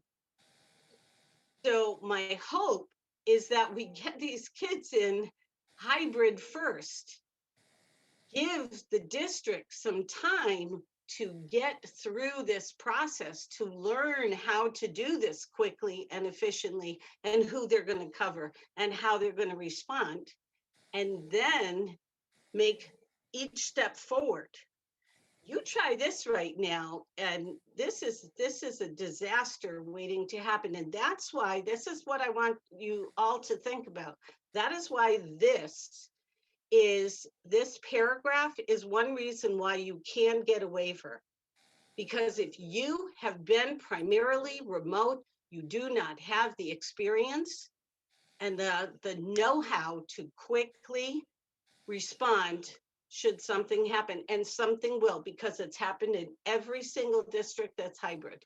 They have had to very quickly figure out how they're going to respond and cover classes, pivot back, go back into remote, and keep this school safe. And many schools have done it beautifully. It can be done, but it has to be done with experience. Lori? Sorry, but No, I believe we qualify right here. Thank you for that, Cindy. And I just want to repeat what I said a few moments ago, that if we have classes that have less of a distance, and I know, Dr. Leclerc, it doesn't mean 3 feet that it has to be. We'll try for 4, 5, or 6, but our classrooms are small and there is a lot of students going into them. So for DESE, they say it's 3 feet from nose to nose. I am talking to teachers who have measured their classrooms. They only have 1 foot in between the desks. They can't even walk through if it's 3 feet nose to nose. And once I again, don't think you're talking about Easthampton though, right? I'm wanna be talking clear. about if you Okay. have to put, but we don't, have we tried to fill the classrooms? Have you measured the desks and? All of our classrooms are, at the elementary school, our classrooms are of varying sizes. And what we have done is we know that some classes, we have more students that want to return than other classes. So we have been switching rooms around. We have been measuring it out and shuffling classes around. Teachers have been moving to different rooms to accommodate the size of the group that they have. So And smaller I groups are being put in smaller rooms and larger groups are being put in larger rooms. And Dr. Leclerc, I know how much work this is for you and the administrators and the teachers that are in the building. And I appreciate all of that. And I know this whole mandate took us all by surprise. But once again, I want to say that per CDC guidelines and what we talk about in the COVID response team, if there is a positive case and if somebody is within 6 feet, it does not matter if that person is masked. If there is a closer distance than 6 feet, that is somebody that is a contact. So it's going to open up many cases of people being in quarantine and also teachers. You want to talk about disrupting the education of kids. This is the quickest express train to disappointing everybody in our community. Because when you have to close down a classroom, an entire grade or a classroom, and multiple teachers, because you had that case, everybody slides back to remote, and families are surprised very quickly and have to, okay, well, now I got to do it again. I have to find my my coverage. I do believe that we are taking the right steps in getting kids back. But this giant leap, first of all, I think it's shame on Jeff Riley, because I think that this does not follow the science. They're giving up that 6 feet is something that I will always oppose because it's not medically sound. And we've talked about teachers. Yeah, I understand his waiver is for this. But I'm telling you, we qualify because we've been primarily remote. But saying that teachers can get vaccinated, and we can talk about that later, is a nightmare for them to try to get that appointment. It's not going to happen. Okay, many people are already disappointed who have real medical reasons why they should be getting it, and they're not able to get it. It's a nightmare. So I'm going to be quiet and just let other people respond. I don't want to, but I had to get this out. I would like everybody to please be thinking about this. We have been remote. We do not trust me as a teacher in a district. I'm also on my district's safety team.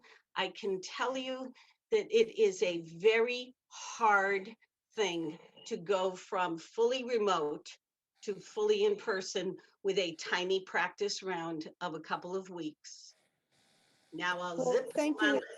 Yeah, thank you, Cindy, and thank you, Laurie. I just wanted to say, you know, I appreciate your sensitivity to the issue, and I hope that I get the point across that my team and I will rise to any occasion. We are dedicated to getting students back in the school, and I want to be clear that, and I think all of you know, there's nothing I want more than to have all the kids back in school.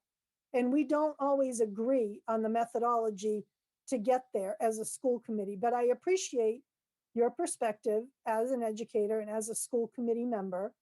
You know, perhaps, and I don't want to come across as cavalier in saying that we can rise to this occasion in 4 weeks, because I do understand the gravity of the work that needs to be undertaken.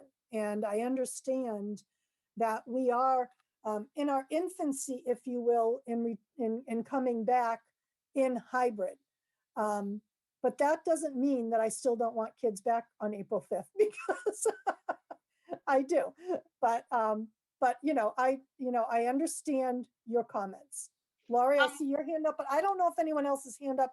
Do you want me to stop the share? I can't. That's what I'm wondering. Does anybody need to see a slide? Because otherwise we'll just continue on. Can I just piggyback on that, and then I'll be quiet because I've spoken enough per usual. But I once again want to say, I know that you have risen to the occasion throughout this pandemic, as has your team. And as a school committee member, as a COVID response member, I am so grateful for that. And the fact that you are saying that you could be prepared, I applaud you for that, because I know how many families want to have their children in full time. But I also appreciate, as I said, I tried to take notes. We have to be creative, innovative, and bold, one of the parents said. Yes, we do, but we have to do it being timely, following science. And we also have to think this is a district that's working so hard to be equitable. It is not equitable that some families can say, we're going to stay safe and we're keeping our kids remote. And people that are working outside, and people that have childcare issues, and people whose children are suffering, they're going to go back and fill the classrooms. And those that realize that it is unsafe will be home. That is not working towards our goal of being an equitable district.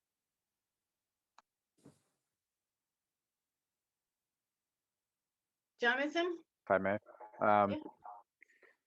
So first, I just want to piggyback on Cindy's comments, and I guess Lori's comments, because I fully do believe in the ability of the administrative team to make it happen. I think that the capability is there. I would just put out the thought that just because we're capable of doing something does not necessitate that we're able to do it well if we are given constraints that affect our ability to do so.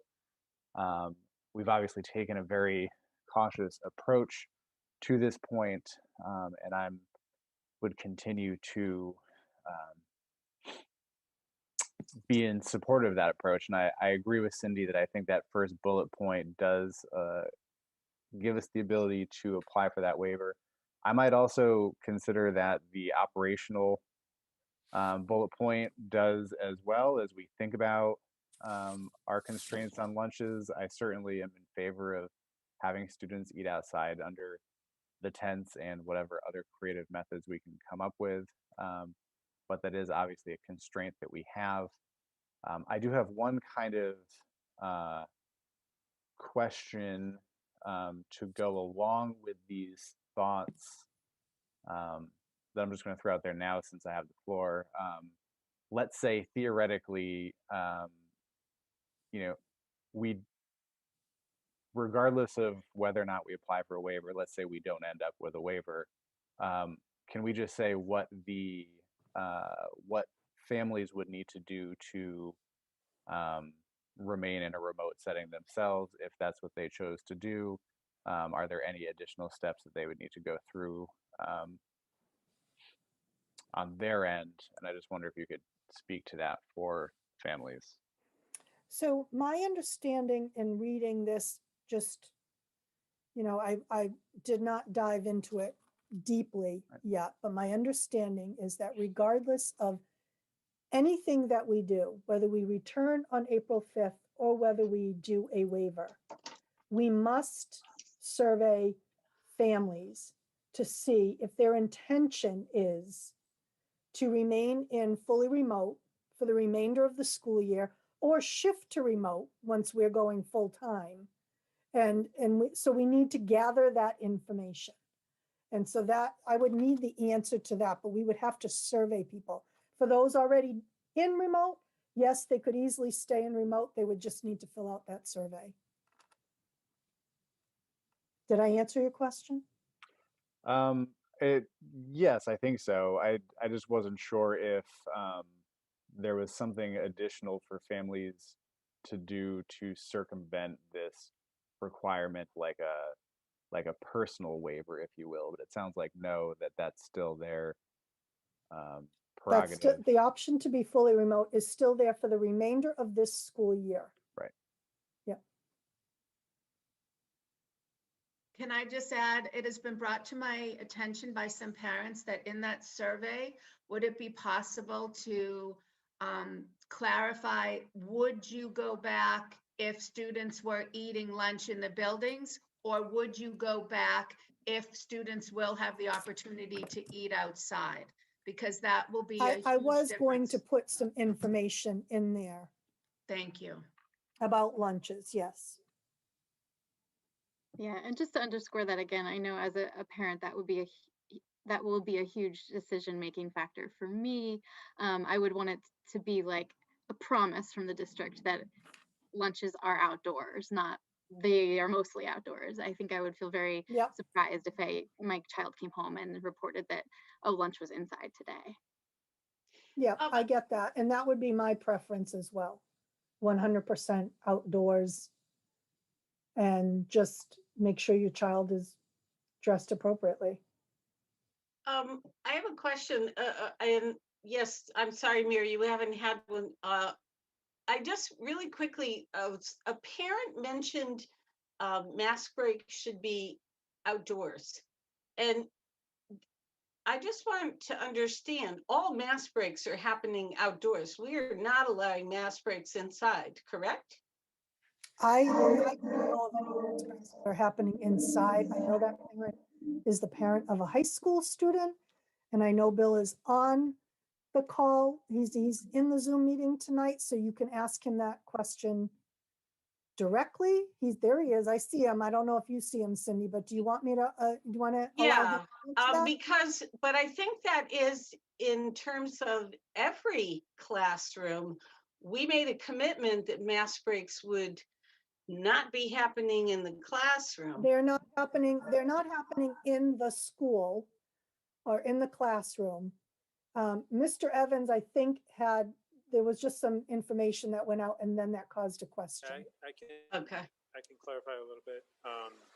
First of all, the outdoor mask breaks have one of the interesting phenomenons that we're noticing over the last couple of days is that students have not been taking off their masks while they're outside on their mask.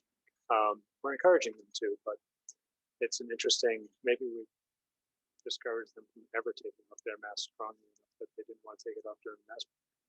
I think the original plan, as we discussed having mask breaks outside, the question always came up, what if it's pouring rain and students still need a mask break? So our plan was to create spaces in the gymnasium, the cafe commons, the auditorium, where students were well more than 6 feet apart.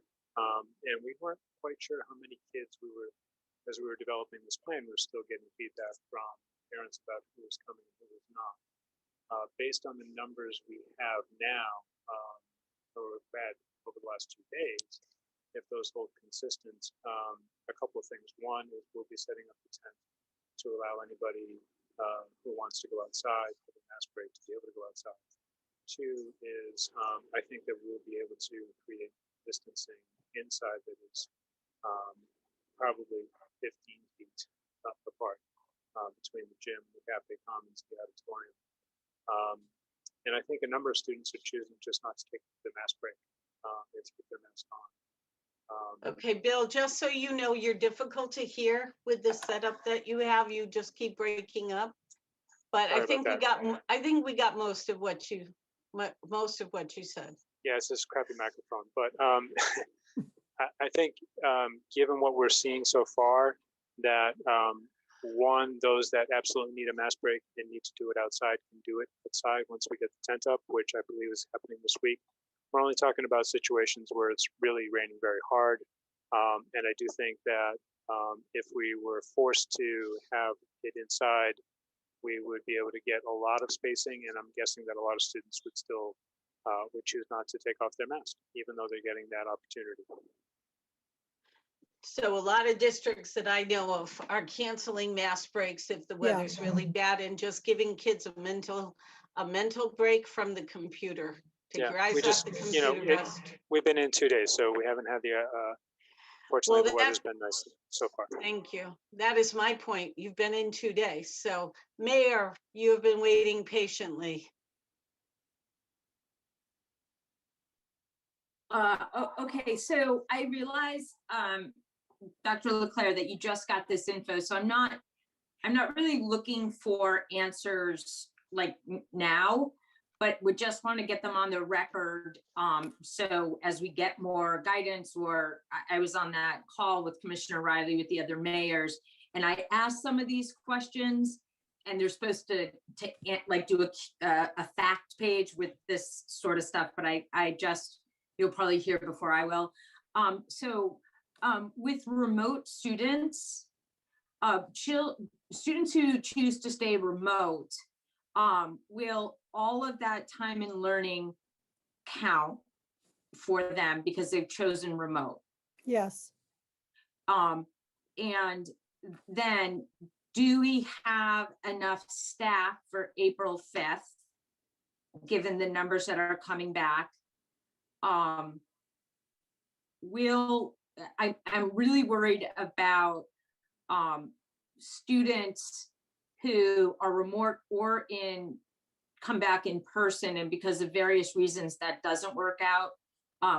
Can the waiver request that those time and learning hours be done over the summer in a summer academy, or another option, especially if they're vital? Like I'm thinking of our seniors and math and English, whatever the requirements end up being. For meal delivery for students who are remote or charter or choice and are doing remote, is there a way, will, under the food waiver, will we still be able to deliver meals under the food program? I'm saying I will figure out how we deliver meals with or without the waiver. To be clear, I've made that promise, I'm sticking to it. I just want to put out there, if, do we have an idea of where the food waiver is going to go as far as bag lunches to go? And then my last one is around transportation. And I am afraid around transportation and the effects on parents and kids with different schedules. And I'll go back, I think Lori brought it up, maybe Shannon, just equity issues around this transition back and suddenly have to shift remote. Some families can just pivot on that better than others, and others can't do it at all for a whole bunch of different reasons. And that's something that I'm struggling with hearing the information, but I do understand it's very new. I also understand there are a lot of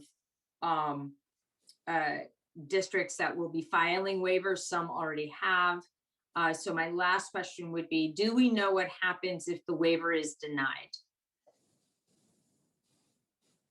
So that, and I'm not saying you should know answers now. I just, No, and I don't have, I can tell you a few things. The staffing issue, we do currently have a few openings, we currently have an opening for a reading specialist who is not a classroom teacher, but obviously still a very important role in our district.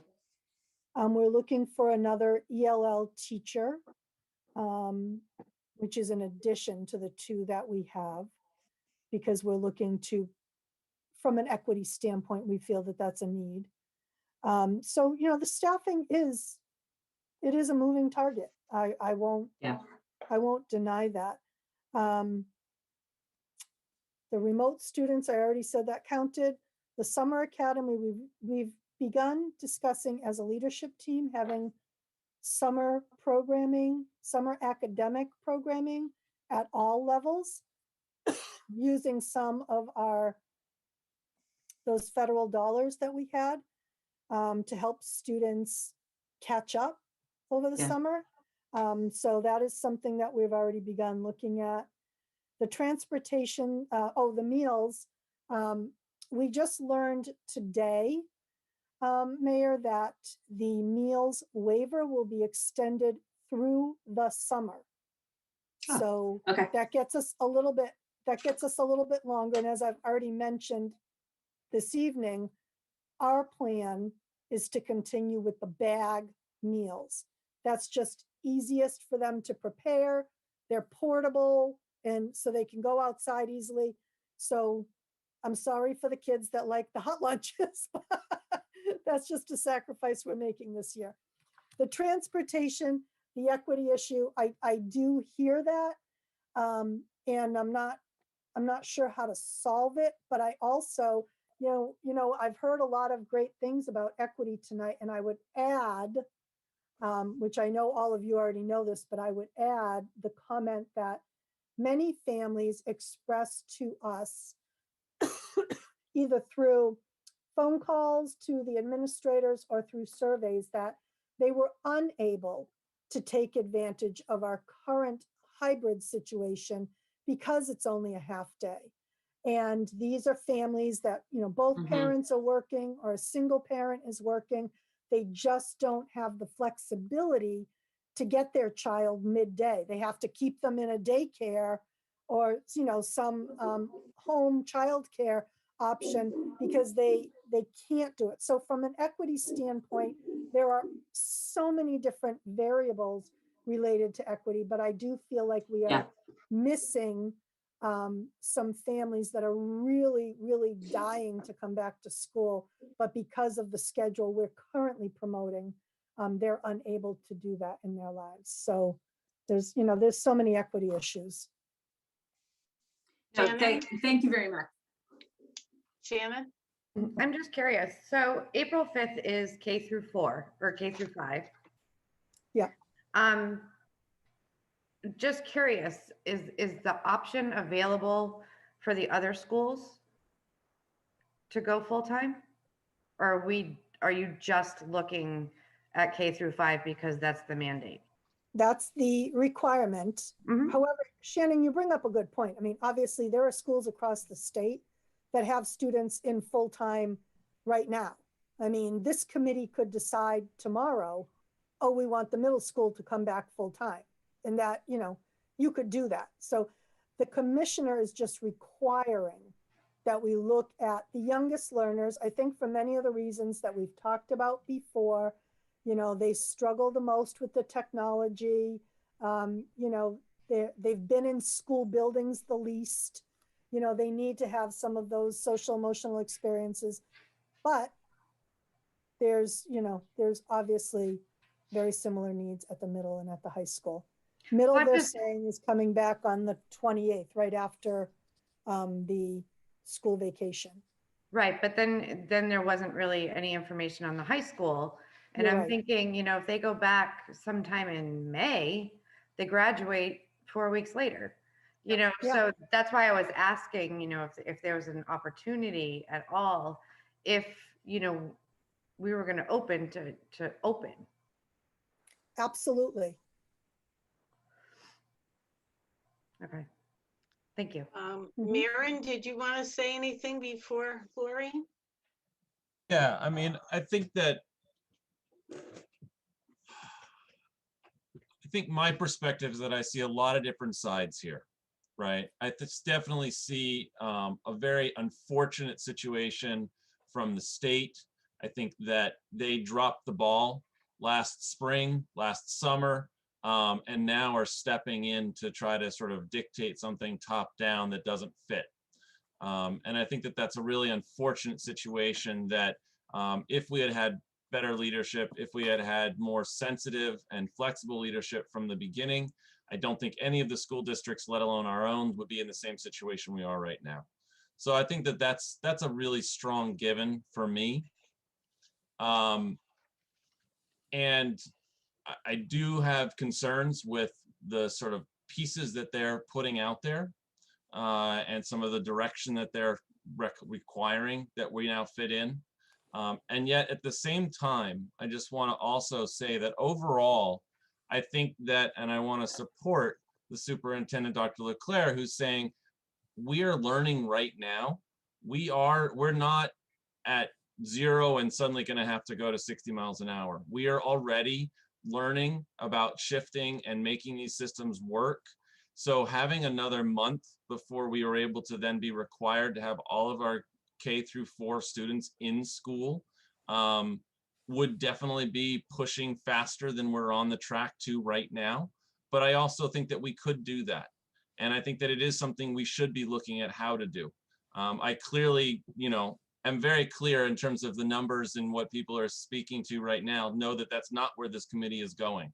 But I do want to say that I think that we should be looking at that. And I think that we should be pushing towards getting our schools open as opposed to trying to look at all the different ways we can try to keep the brakes on. And so I, unfortunately, I, you know, very clearly am the minority in this situation right now. But I think that we, with safety, with science, with intelligent, creative, flexible ways, we could make this work and we could proceed with what Dr. Leclerc is requesting for us to do.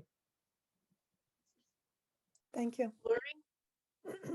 I agree with much of what you said, Maren, but I think that it's important to have more time to adapt, as many districts are asking for, especially with the vaccination issue, getting used to having more kids in for longer time. If it is such a hardship, and I can understand that, we decided in the COVID response team to do the half day because of the issues around lunch. We couldn't have put these kids outside in a tent when it's 20 degrees out. So we did that thinking about science. But now that it is getting warmer, maybe we could bring the kids back a full day hybrid, as many districts have done. And then that's an incremental step to getting all of our students in. So I do have to say that I've heard in state meetings that people have applauded Easthampton for the model of kids taking their lunches home. So it's something we should be very proud of. And Maren, I'm not saying we shouldn't go back and we shouldn't look for creative responses and solutions. I've been shouting from the top of the mountain that we need more tents. If we had more tents on each site, large tents or more to put more kids in, we would be able, especially, I love the idea of the spring. You know, the weather is much better. We would be able to put more kids in for longer periods of time. We don't have enough tents, I believe, to do the distancing, the outdoor eating, and the teaching. I have the great privilege of in the fall and spring teaching in a tent. And I've been my district was able to get them. I have been very happy, so have my students, with being able to be in person and having their class be in a tent. We don't have enough in Easthampton to bring every kid back and keep them safe and keep the staff safe and in the building. I'm not even worried that, you know, people were talking about kids being able to stay home, and I agree, parents and families can choose that, but we need to keep our teachers in, and we need to keep our classrooms open. And that's the baby step that I'm trying to talk about. If we purchase a ton more tents, I would see this totally differently. What I would like us to do is apply for the waiver based on the fact that we have been remote for most of the year, and then absolutely look at creative solutions to be able to pack more kids in, be it week by week, be it, you know, grade by grade or school by school. You can add more in, even though you're a district that's hybrid and kids have been home learning. Most districts find a way they've gotten used to this, so they're good at recreating spaces, opening up their tents, and allowing more kids to come back. So I do think we could allow more kids to come back for longer periods of time, do it safely and stay open, but it is going to require either us taking on new spaces or getting more tents, at least for a while. I mean, that's my hope, is that we get the waiver and we still work on bringing more and more kids in. Cindy, what's the timeline that you're imagining there? You know, like if we're waiving ourselves from the DESE timeline, what are we picturing as Easthampton's goal for offering full-time or full day programming? For instance, and I'm aware of a number of districts that are doing this, with using outdoor spaces. There's, instead of doing April 5th, where the elementary kids come in, we might be able to absolutely get them in safely and manage those spaces by April 28th, right after April vacation. But it takes us making a commitment to doing it in a creative fashion and understanding just how difficult it is when you're putting these bodies together and you're putting teachers and staff together. Unless you've been doing it, it's a nightmare when you get a case here and a case there and a case in this class. Outdoor spaces is the easiest way to prevent that from even happening. So in my vision, my hope is that at the end of April, we would be able to have more kids in the elementary grades coming back full time, and using, I don't care, move all the high school tents to open spaces, you know, for elementary. Is the end of April, sorry, is that my microphone? Is the end of April really, you know, I'm just trying to figure out what are the reasons behind our timelines. And so are we really looking to build in that extra time to ensure that teachers are vaccinated, or is it that you are unsure that we would be able to secure outdoor spaces and tents before the end of April? So my concern is that the system's not, no one has lived this in Easthampton. And there is a learning curve to keeping everybody safe and acting quickly and being able to pivot. And it can be done. So I'd like to see us have a few more weeks of learning how to do that so that we stay open. I don't want to close. I don't want to open up our school and then have to slam down remote. I've seen it happen. It's awful. And it's awful for the families that want to get going. Better to, like everybody's been saying how wonderful it is to get into school. I agree. It is so much better to be in person and to teach in person. But the worst thing is you start to get into school and then we have to slam it down because we didn't have the experience to move quickly to figure out how to keep everybody apart. And I'm going to tell you, at 3 feet, you're going to see a bunch of cases and you're going to close down. At 6 feet, you're not going to. Schools have been able to do it successfully. Marissa, that date, I don't know if you're on the listserv for MASC. That was actually the proposed emergency legislation that came through our MASC blog that came out of the Boston area. So that's why I've been contacting state reps about it to support it, because it really makes sense, because the 26th would only mean, as I said before, a difference of 10 school days because of the 5 days. But those 3 weeks would provide a great amount of time to be able to get everything in place, have better weather, and have teachers vaccinated. Okay. So it makes complete sense. It's Monday, the 26th. Yeah.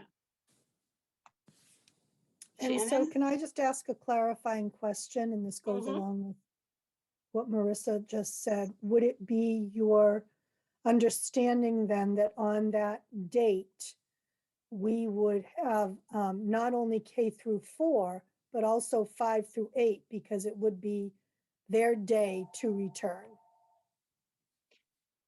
I wouldn't see any reason to not do the whole district if we believe we can do it safely at the elementary and middle level. I would see no reason to exclude high school students. Well, I think the reason why that plan is excluding high school students is they do better with remote and they don't have a plan for it. They're thinking that little kids either, if they get COVID, respond very well, but the teenagers, you're running a real risk at a high school level to have teenagers less than 6 feet next to each other. You're running a risk. You're going to have a greater risk of shutting down. And I think that's why even DESE has not come up with the plan for the high school yet, because that's a different, teenagers are getting it. They are also getting very ill. And so it's a whole different ball game when you're looking at high school kids. And I think that plan will be coming, but it's just not ready yet. Dr. Yeah, I think that I was just going to say that in the legislation that came out, it articulates that DESE would roll out that information by mid-April. Yeah. And again, you're talking 2 or 3 weeks to give a district time to put that plan into place. So then it's in May. You know, your seniors are done at the end of May. I'm not saying, you know, it couldn't happen.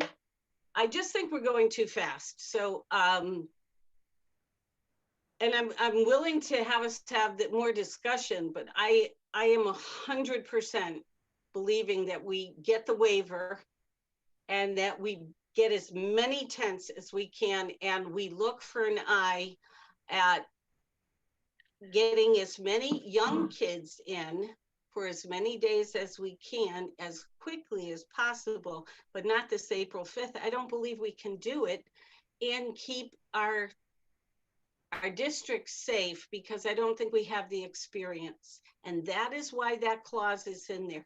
We have been fully remote almost all year long. We can put a chair here.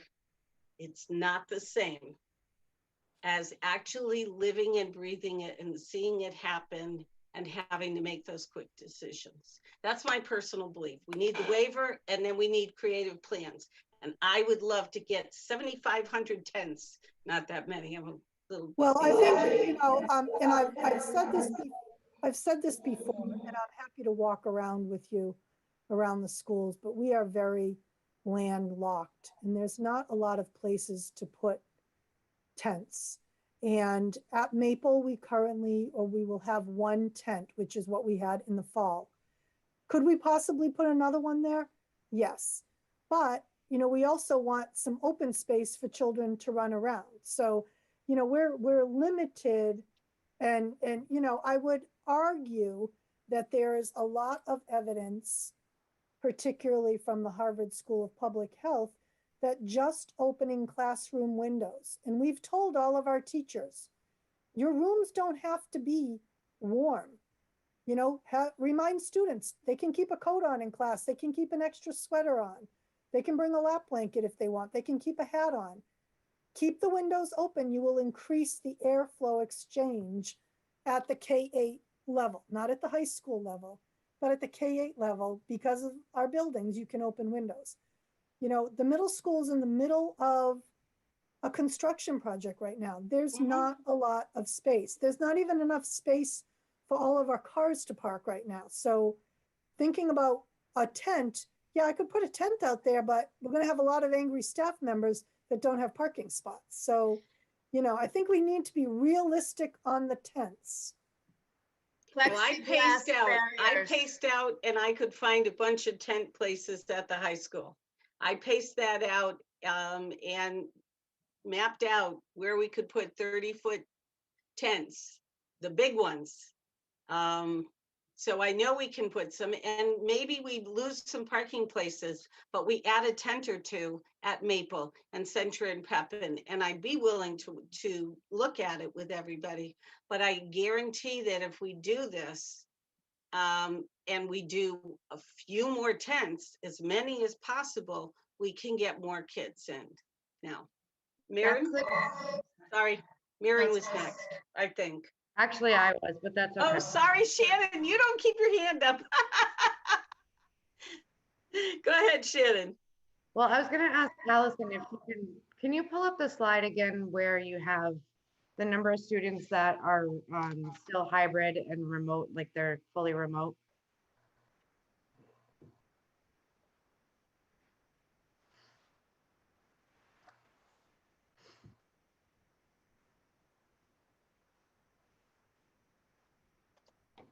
Yep. Thank you. Sorry, I didn't get a chance to really look at it when you had it up before. So about a third of our students are home and they're not coming back. Currently. You're muted, Allison.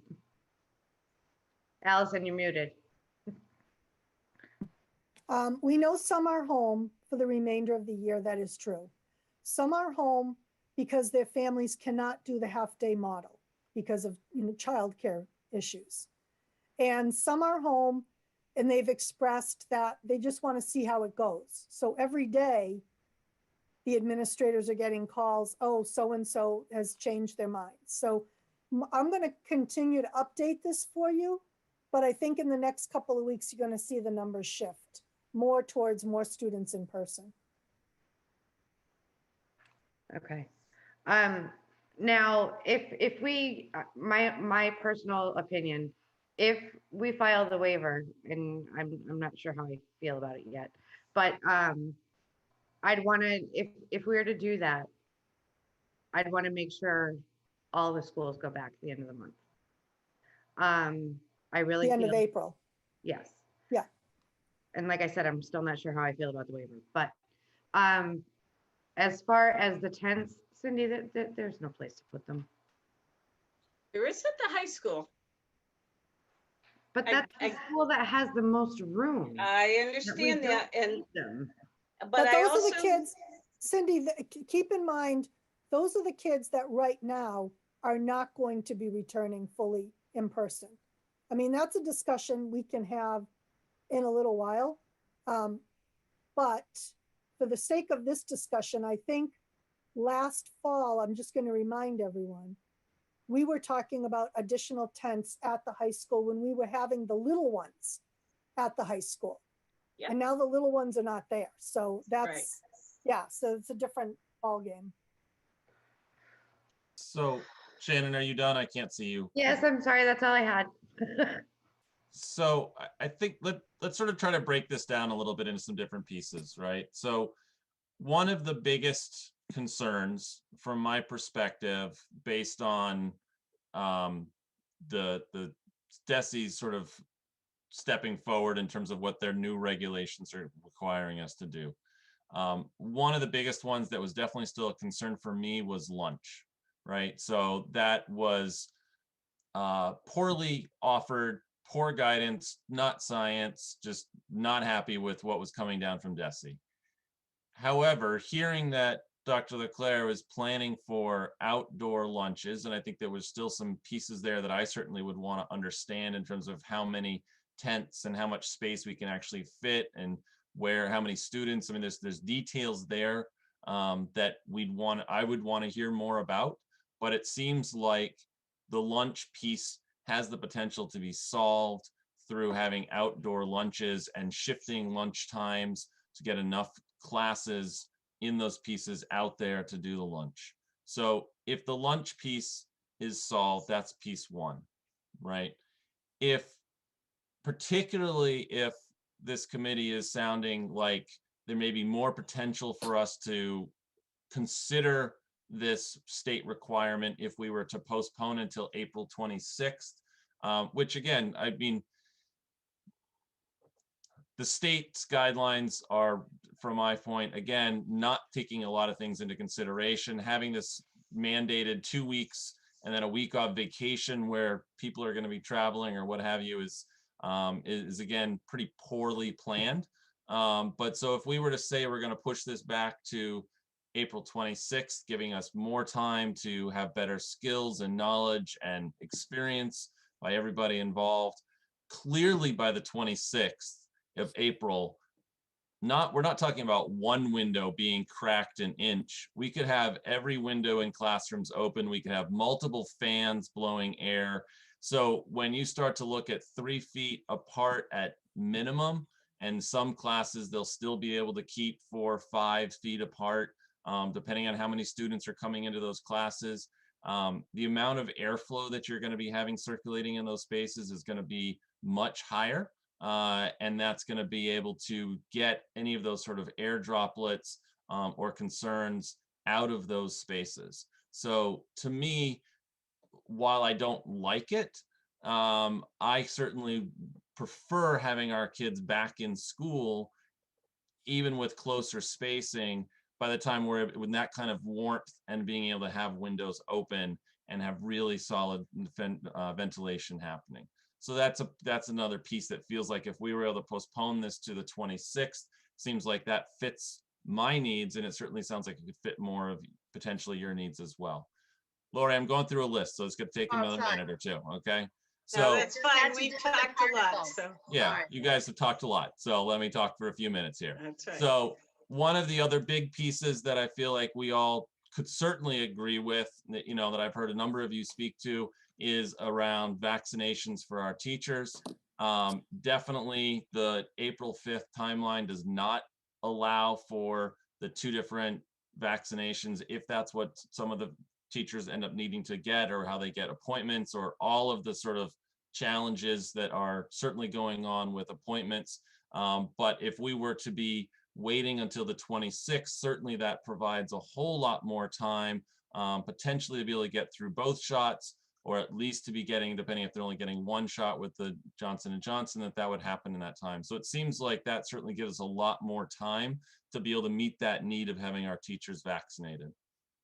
So at least from my perspective, like, I still do think that we should be looking at April 5th to meet these guidelines for our K-4 students. I hear that's certainly not the opinion of a lot of these other committee members of our group, but if we were to push it out to the 26th, it seems like that's a goalpost of time that more people might be able to get behind. And so that would be a very different waiver process that we're looking to for Dr. Leclerc to apply for. If we're to say, we just want to push this back and give us time because we're not going to be ready to do that, I think it's very likely that we're just going to get turned down, and then we're going to be scrambling for the 5th, even with less time. But if we were able to put forward a waiver saying, look, we are, like you said, just coming back into a hybrid model. We're learning at a lot of different classroom levels about what's going on, what's working, and we can do this if we push all of our students back to being fully in classes by the 26th, and after vacation, after that break, it gives us all those pieces to fall into place. It gives more time for just all of the different factors going on. Then I think that's something that could give Dr. Claire a whole lot of clarity that she could be then going forward in drafting what she's going to have to draft up for the waiver, and give a lot more likelihood that actually our waiver is going to get approved. So that's my thoughts right now. And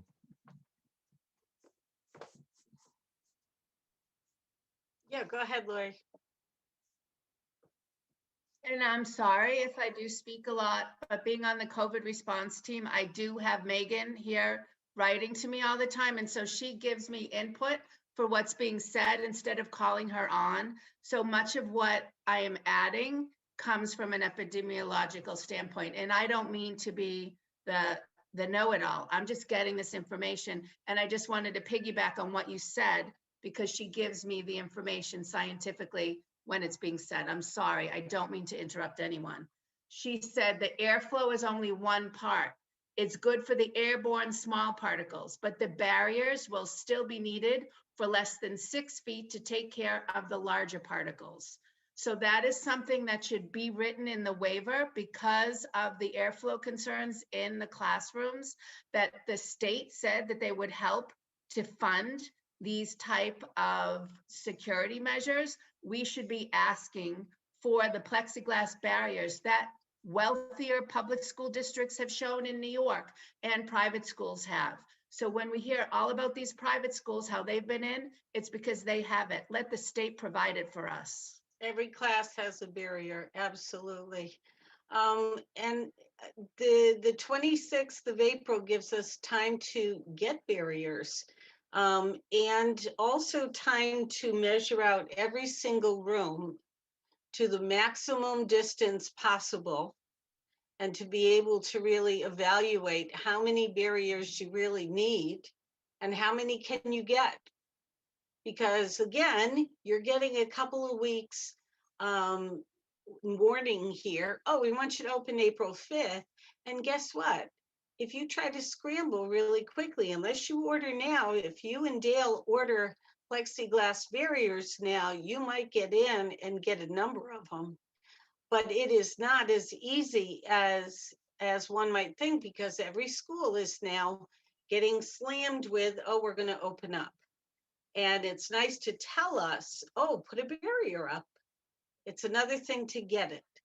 So giving us more time allows those barriers to come in, as many as possible that we can get. We put them in priority areas. Again, the high school, I agree, has a lot more room. You're not going to need that same thing. But the elementary and the middle school, I believe we do. We need that.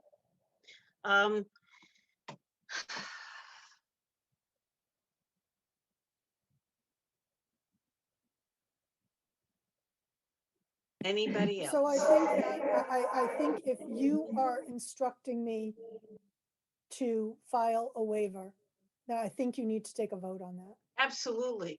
Yeah. I'm just making sure that they have their chance to talk about whatever's on their mind before someone makes a motion. So is there anybody else who has any thoughts?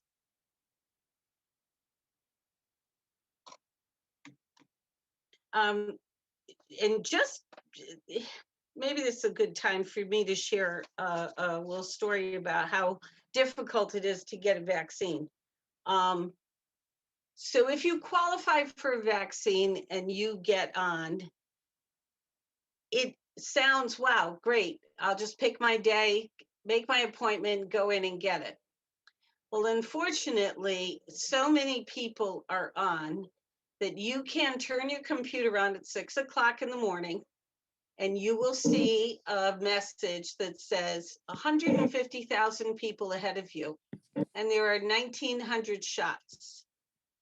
Now, what happens is a lot of people give up. But for many people that I have talked to, and my own self, I got my first shot. I was able to get my first shot, but it took 6 hours with a computer running, 6 hours. And how many teachers have that ability to be teaching and let a computer run? Okay, I was lucky that my husband could run a computer. It took 6 hours, and the system will reboot. And eventually we got an appointment, but it is not as easy as one might think.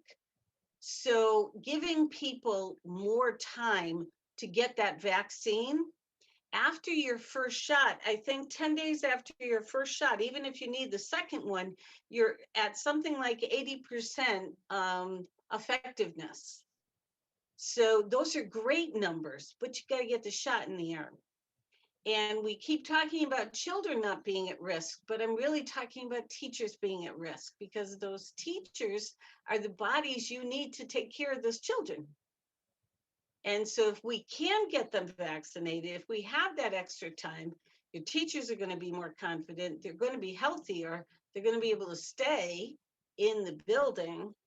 I just think there are so many benefits to applying for the waiver, targeting the 26th as an opening time, and creatively thinking as much, push the outdoor learning as much as possible. Absolutely outdoor lunches. We would have time to talk about this and order separators, plexiglass on the desk, as many as possible, to ensure the safety, so that once you open and you get those kids in, they get to stay in, and we don't send them back home to their parents. Sorry, quarantined. That's a horrible thing to hear, and it really disrupts family. So I would like to make them up. Go ahead, Jonathan. Well, if you want. I would love I just want to say thank you to Marin for putting all those points together concisely. I really appreciate that. It encapsulated many of my own concerns.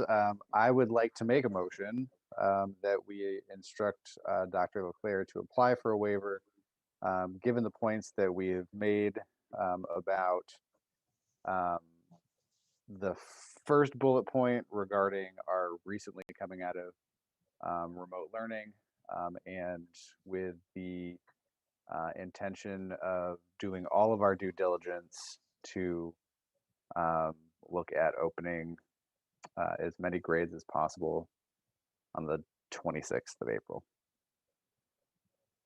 I second that. Do we have any more discussion? I would just request that it's not, it felt like it was left very open at how many grades. So I would like to say that it would be all grades would be looked to be going full person, full day on the 26th. I think that that gives, for like our high school seniors, that's only 1 month of in-class learning. So I don't want to delay later for those students. I want to be able to have them have that full month. So I would request that it's very clearly stating that all grades will be starting then on the 26th. And can we add with outdoor lunch? Yes.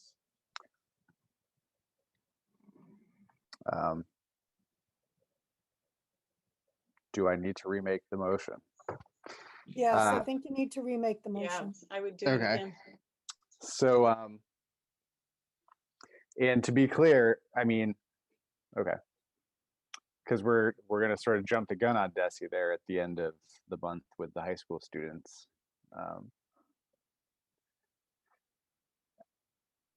Okay, so I'll make a motion. We instruct Dr. Leclerc to submit a waiver based on our district having been in remote learning up until a couple weeks ago. And in so doing, We plan to bring back all grades at the end of April on the 26th after vacation, specifically with outdoor lunches and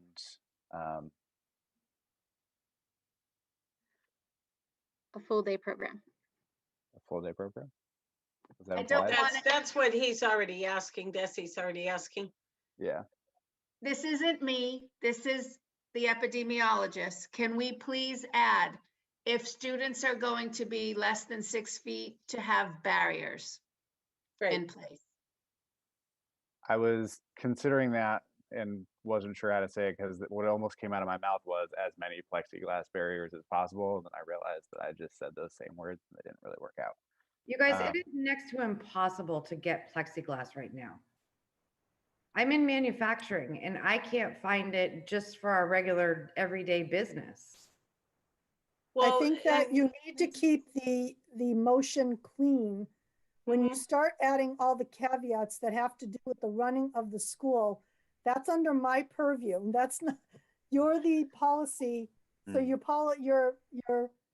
your motion should be a clean motion and not involve those caveats. That's agree. something that I should work on with the COVID response team. And I respect Megan, but there's also data that I've seen that, you know, the plexiglass or the plastic or any of those things can be germ ridden unless they're cleaned very regularly. And we don't have the staff to clean those. So there are pros and cons. So that's a management thing that I don't think you guys need to involve in a motion.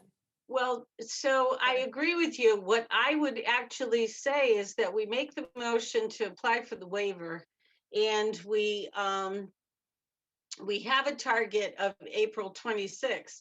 But then I'm going to be really honest. I am going to be pushing to come up with every creative way of keeping kids safe, period. And if it's not plexiglass barriers, then it's more space and tents, or it's changing and cutting down to mostly your core classes and reusing spaces. So you can't have band inside, you can't. So that leaves sometimes rooms where you can open up for schooling, big rooms where you can fit a few more kids. But it's going to take some major planning at looking at your numbers and how many kids you can get in. And I think we need time to be able to do that. And I'm going to be honest, I'm going to be pushing every single time for you to be figuring out creatively how you're going to maintain safety. Because this isn't easy, but it is doable. But I agree, Shannon, that was my whole point. He gave us a couple weeks. Oh, get some plexiglass barriers. That's easier said than done. That's like saying get teachers vaccinated. Easier said than done. It is not easy. Dr. Leclerc, how are you feeling about the caveat regarding lunches outside?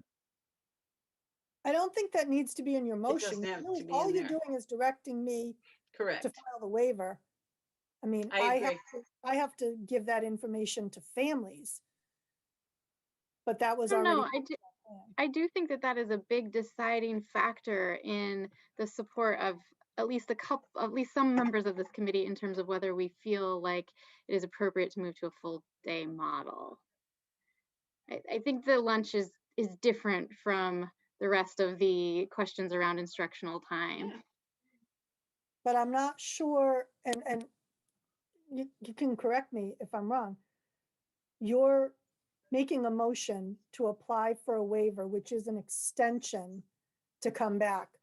But I don't think any of us are saying, we're not questioning the coming back full time. That's, we're all agreeing. The full time is not really the issue. It's the when we're going to do it. But it's also, at least the lunch piece is a critical piece to how we're saying it's going to be done. That I do not accept DESE's recommendations that of how they're gonna do lunches. And so what I am saying I feel comfortable with is that the outdoor lunch piece allows us a safe way for our students to be in school, eating food around each other. Yeah. And I do think it's relevant to the waiver piece because again, it speaks to the operational bullet point of we don't have the means to have the students eat safely indoors. Correct. Okay, include it then, yep. Well, I don't think that's going to be a reason to reject the waiver. The waiver, Right. we either qualify because we've been fully remote for so long, or they're not going to accept it. But I believe with a target date of April 26th, and the fact that we have literally been remote for so long, that we qualify and will get approved. I still say shame on Desi. I just don't, I feel compelled to say this. The one thing that I've heard from this, I think there'll be change. I hope there's outrage. But the commissioner was extremely clear in the press conference and also at the mayor's meeting that there will be very few waivers granted. So I mean, I'm not saying, I'm fine with the vote, but I don't want anybody listening or members of this committee, To like think that's it's a the one done thing we heard over and over again, very few Yeah. waivers granted. And I heard that 2 weeks ago on the initial guidance, and we have a meeting tomorrow. And I mean, unlike any of you, I have not heard of any superintendents that are applying for a waiver. They might be, but I mean, we're just getting this guidance today. So I know a lot of people were adamant, apply for a waiver, but we had been told, probably similar to the mayor, that there would be very strict reasons to apply for a waiver. It wasn't just something that, anybody could apply for. Yeah, Commissioner Riley was direct. I mean, that's not a third, like he told us all point blank that this was the criteria. Yeah. However, very few waivers would be granted. And it was early on and whatnot, but I just wanted to say that before we move to vote. Thank you. And I would just want to add, I think that I would certainly, if I got the chance to speak to Commissioner Riley face to face, I would certainly tell him where he can take some of his recommendations. But I think one of the things that I would throw a question out here is, in the light of what you just said, Mayor, about the chance of us getting this waiver might be low. Would it make sense for us to put forward two waivers? Because definitely, if we were forced to have to meet the April 5th date, we definitely do not want to have our 5th graders starting on the 5th and going to the school to Whitebrook. So that's the one challenge. I wonder, could we put forward two different waiver requests at the same time? Or do we need to wait for one to be rejected in order to put forward the other one? I mean, I don't know. I think that's a great point, Maren.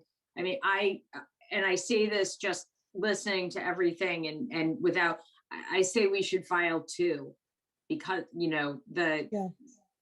so whatever happens, except granted or not, we're keeping going. We know then we've not, I don't want to say wasted time, but time has passed and then we have to file another one for 5th grade. So, yeah. Yeah, and I'm fine with that. And actually, Maren, that is one area that I know he will approve a waiver for, because he has said, if your 5th grade is not in your elementary school and it presents too many challenges, you can apply for a waiver and you will be granted a waiver. So that to me is, something that I think is a sure thing. So I will absolutely do that. Mayor, do you think it would be better then, given what Dr. Leclerc just said, to wait and hope for more rather than just the minimum that would be guaranteed? And there could be just an emergency request after, like apply for the bigger request. That's the first part of my question.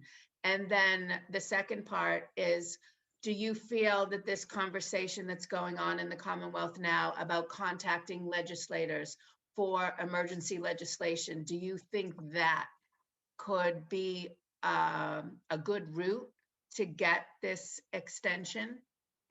That people on this call right now get in touch with Senator Velas and Rep. Carey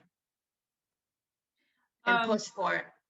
Yeah, so the part one of the conversation, and that I think that right now what's before us is the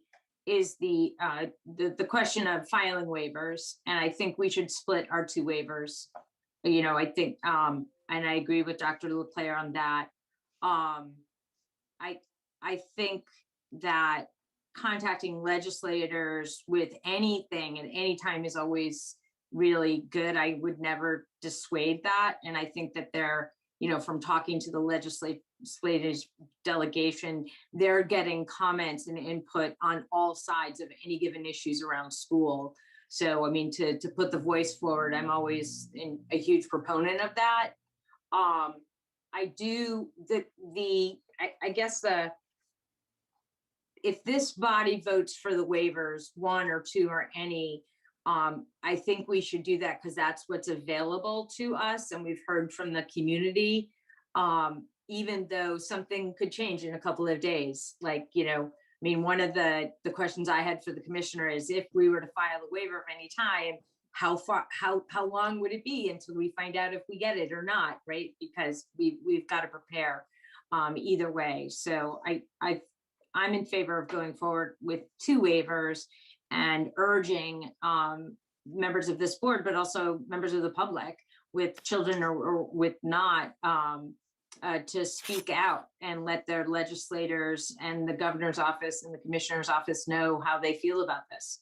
I think the more they hear, the better. And over the course of the pandemic, I think we've seen some adjustments of course of operations, because residents, constituents, stakeholders in Massachusetts have spoken out to our, you know, state and federal and gubernatorial constitutional electeds.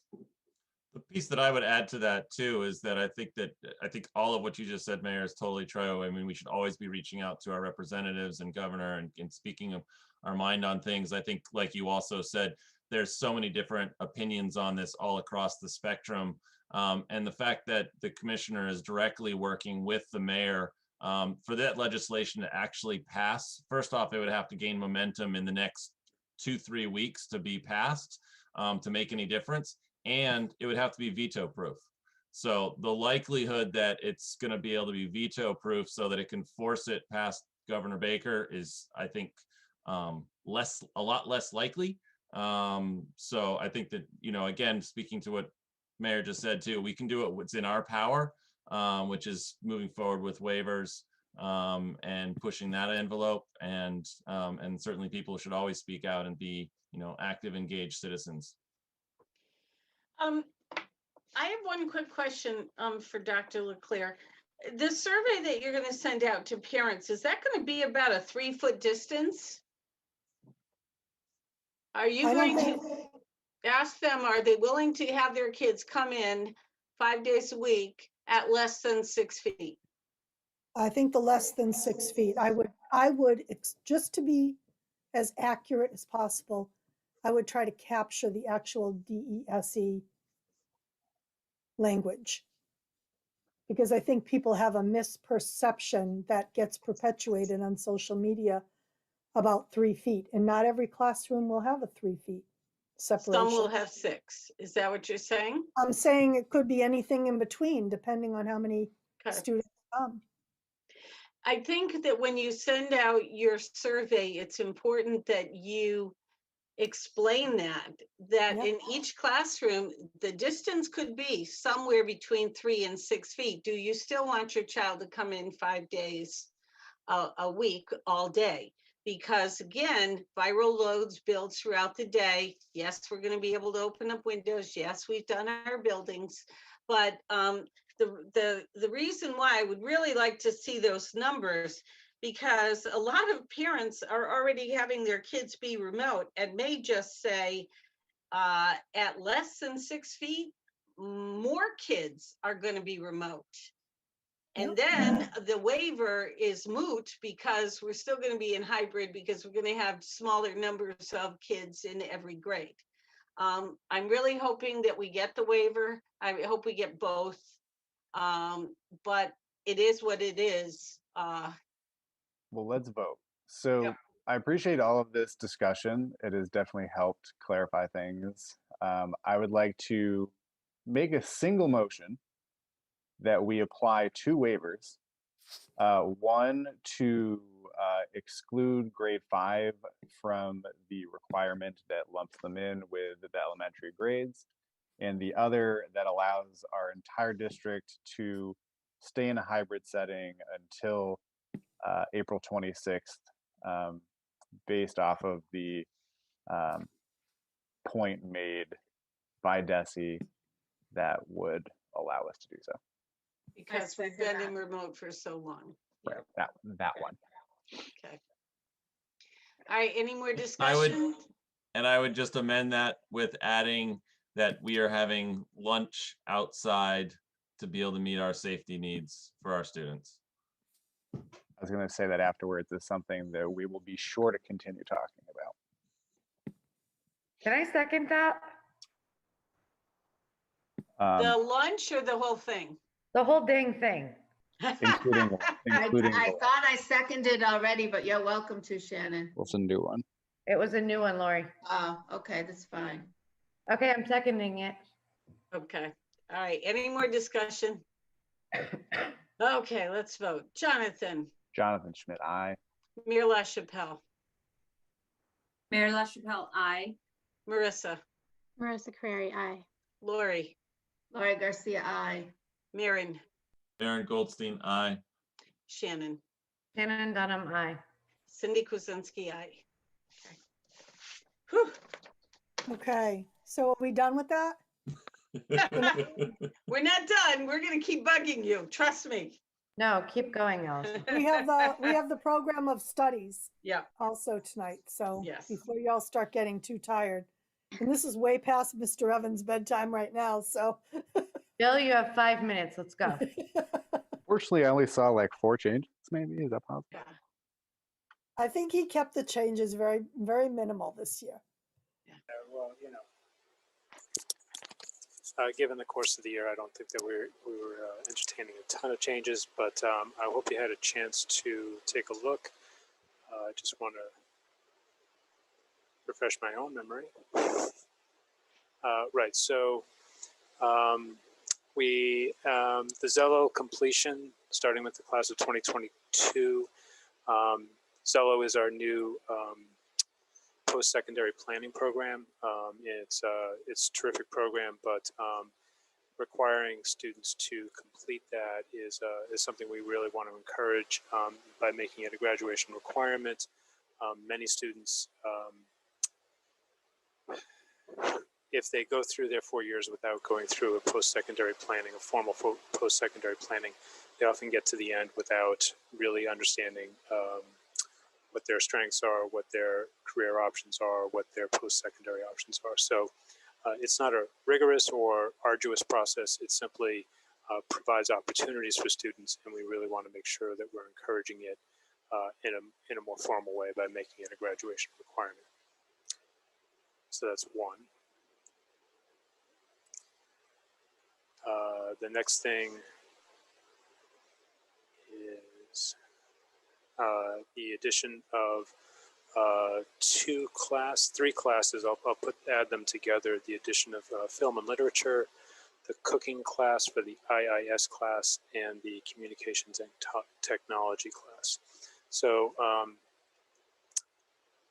film and literature and communications and technology are sort of lumped together. Last year, we had a reduction in our student population, which led to the reduction by a 0.5 technology teacher. So the way that works is you have a smaller 9th grade class coming in, it's not like they were all taking those tech classes, but they have, we need one less English class, we need one less science class, etc. So the classes that were taught by the technology teacher then got moved into the schedules of the English teacher and the science teacher within their schedule, because they had one less ninth grade science class and ninth grade English class. So we kept some of the technology classes as they were. One of them became a communication and technology, because that was moving to a teacher that has more of an English background, and film and literature was a class that had been in the program of studies many, many years ago, that it, and the curriculum had existed and seemed like a nice fit as a new elective that we could add that would fit well. So those two classes. The cooking class is specific to our substantially separate program, IIS, Intensive Instructional Services. That class, that program has a class that is a study skills and PE every other day, and that runs for a full year.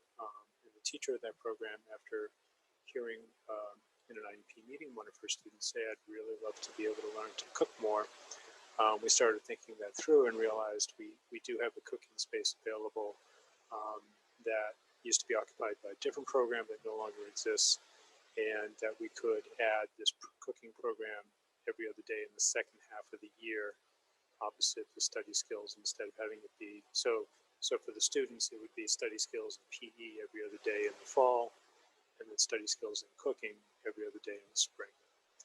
Felt like that was a nice match. So the teacher involved has some certifications and some that speak to that, so we feel like it was also a good fit there. So those are the three new classes that are in the program of studies this year.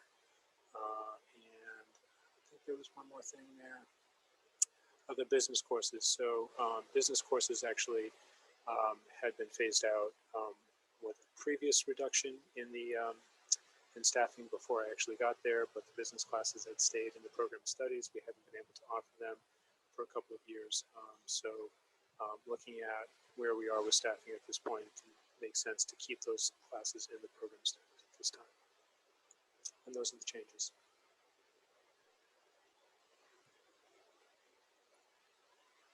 Shannon? You knew I was going to ask a question. So the cooking class, is that similar to the one that was offered previously? That the program? It was there. It got deleted before I got there, so I can't speak to what it was. But again, the teacher who would be teaching it is not just a fan of cooking. She has some certification in that area, so it would be more formal than just, "Hey, let's make spaghetti today." And it was the person who taught, the crap. I don't know. Oh, okay.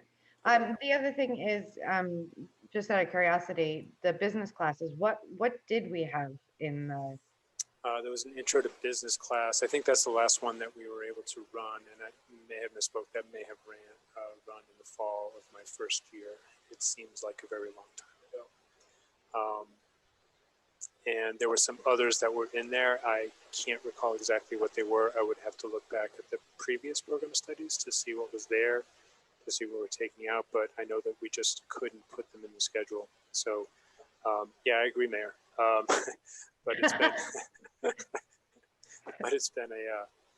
it's been a while since we've been able to offer. It's not the content at all. It's not the content. Yeah, well, I might argue that. But Principal anyway. Evans. I'm not done. My last question. Personal finance is a math class, right? Correct.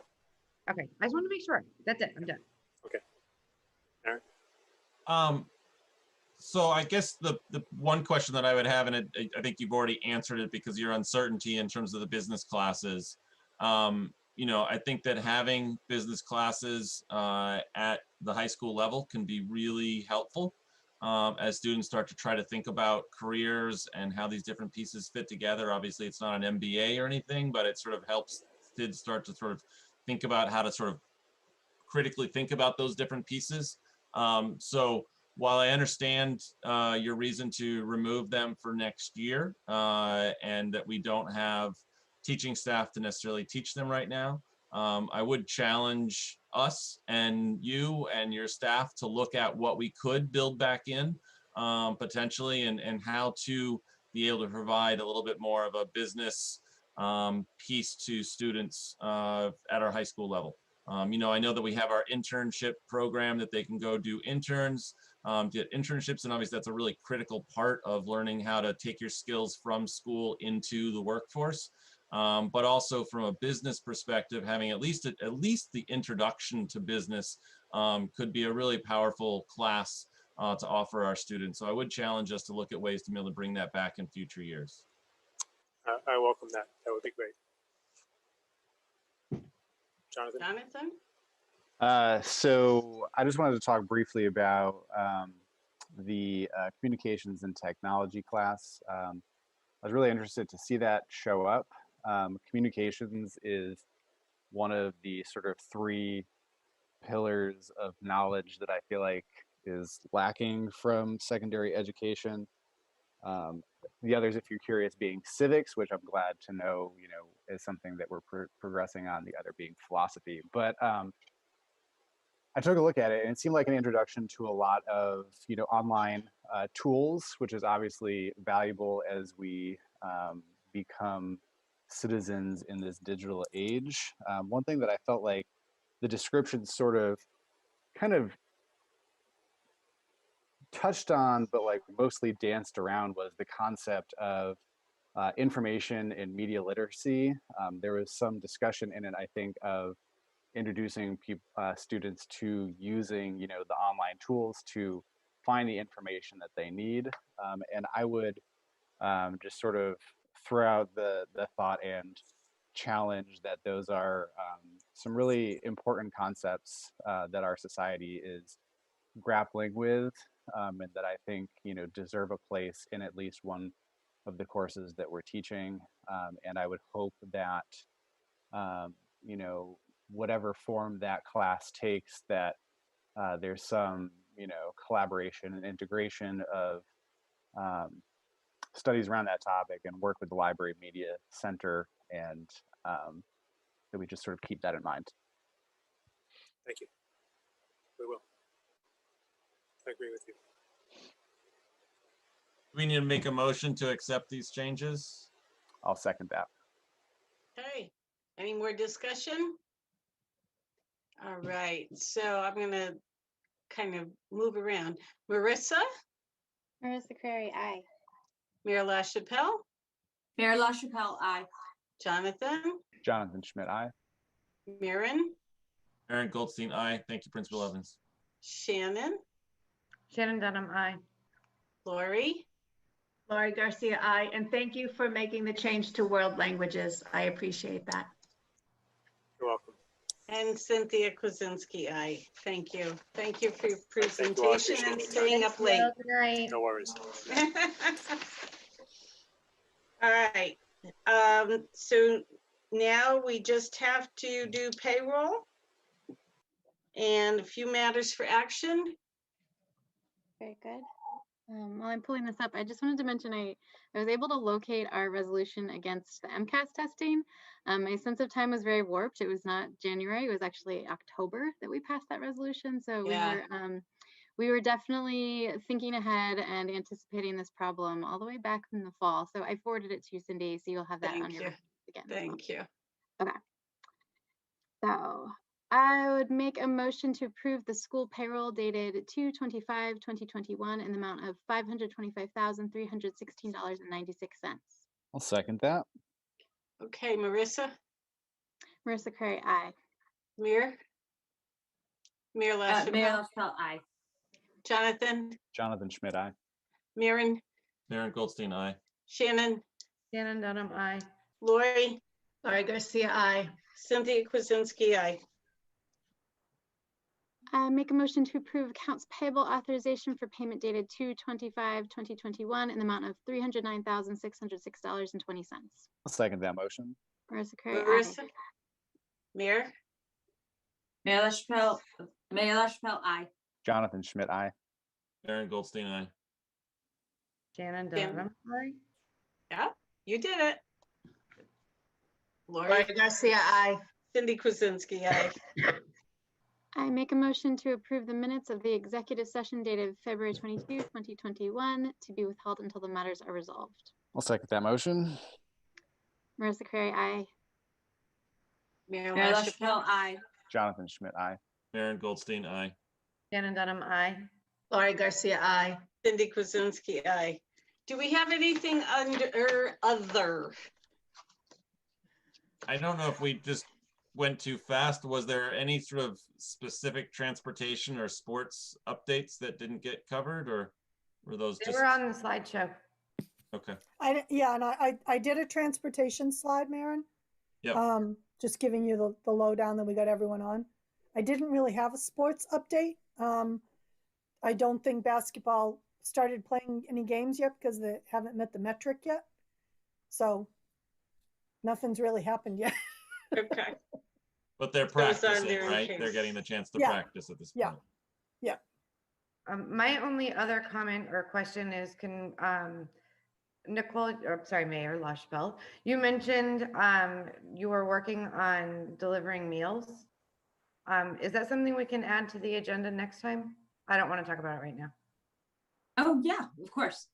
Okay. The transition hasn't happened yet, but yeah. Okay, that'd be awesome. Thank you. So put on the agenda, delivery of meals. Please. Okay. All right. I move we go into executive session. Okay, so we do need a roll call vote, Marissa? I second that, though. We need to second it. Marissa Well, Carey, we're not aye. adjourning, we're really just Okay. moving, so I Can I think ask- we're okay. Can I ask one more other before Yep, we yep, leave this yep. meeting? So I'm looking at our schedule, and given what we just talked about tonight, and the chance that we may not, it's possible they're not going to approve the second piece of that waiver that we're requesting to push our schools back to the 26th. I just wonder that our next meeting is in 2 weeks on the 23rd, and then we don't have a meeting all the way until the 13th. So because it's the second Tuesday, which makes sense, but I just wondered if we wanted to follow that, or if we wanted to, I just wanted to raise a question, if we wanted the opportunity to have anything different from that. Well, because of what's happening in April right You could now. hold an emergency meeting if you needed Right. to. I think we go to the 23rd, we'll have the waiver done, and I mean, we should be able to, schedule another meeting with pretty short notice if we wanted to.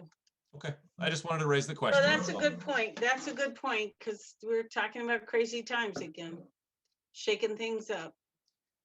All right, so we're making a motion to move into executive session. We just need a roll call vote. Marissa, Marissa Carey, aye.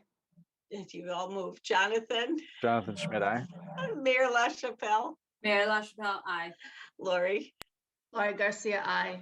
Maren, Maren Goldstein, aye. Shannon, Shannon Dunham, aye. Cynthia Kuzensky, aye. Thank you, everybody who stayed. Be well, and we will not be coming back. We will be adjourning from executive session. Thank you. Good night, folks. Good night, everybody. Good night. So we just have to wait for everybody to leave, and then I'm proposing, does everybody need like a minute or two? Yeah. Yes. 5-minute break. 5-minute good. break? Okay. Okay.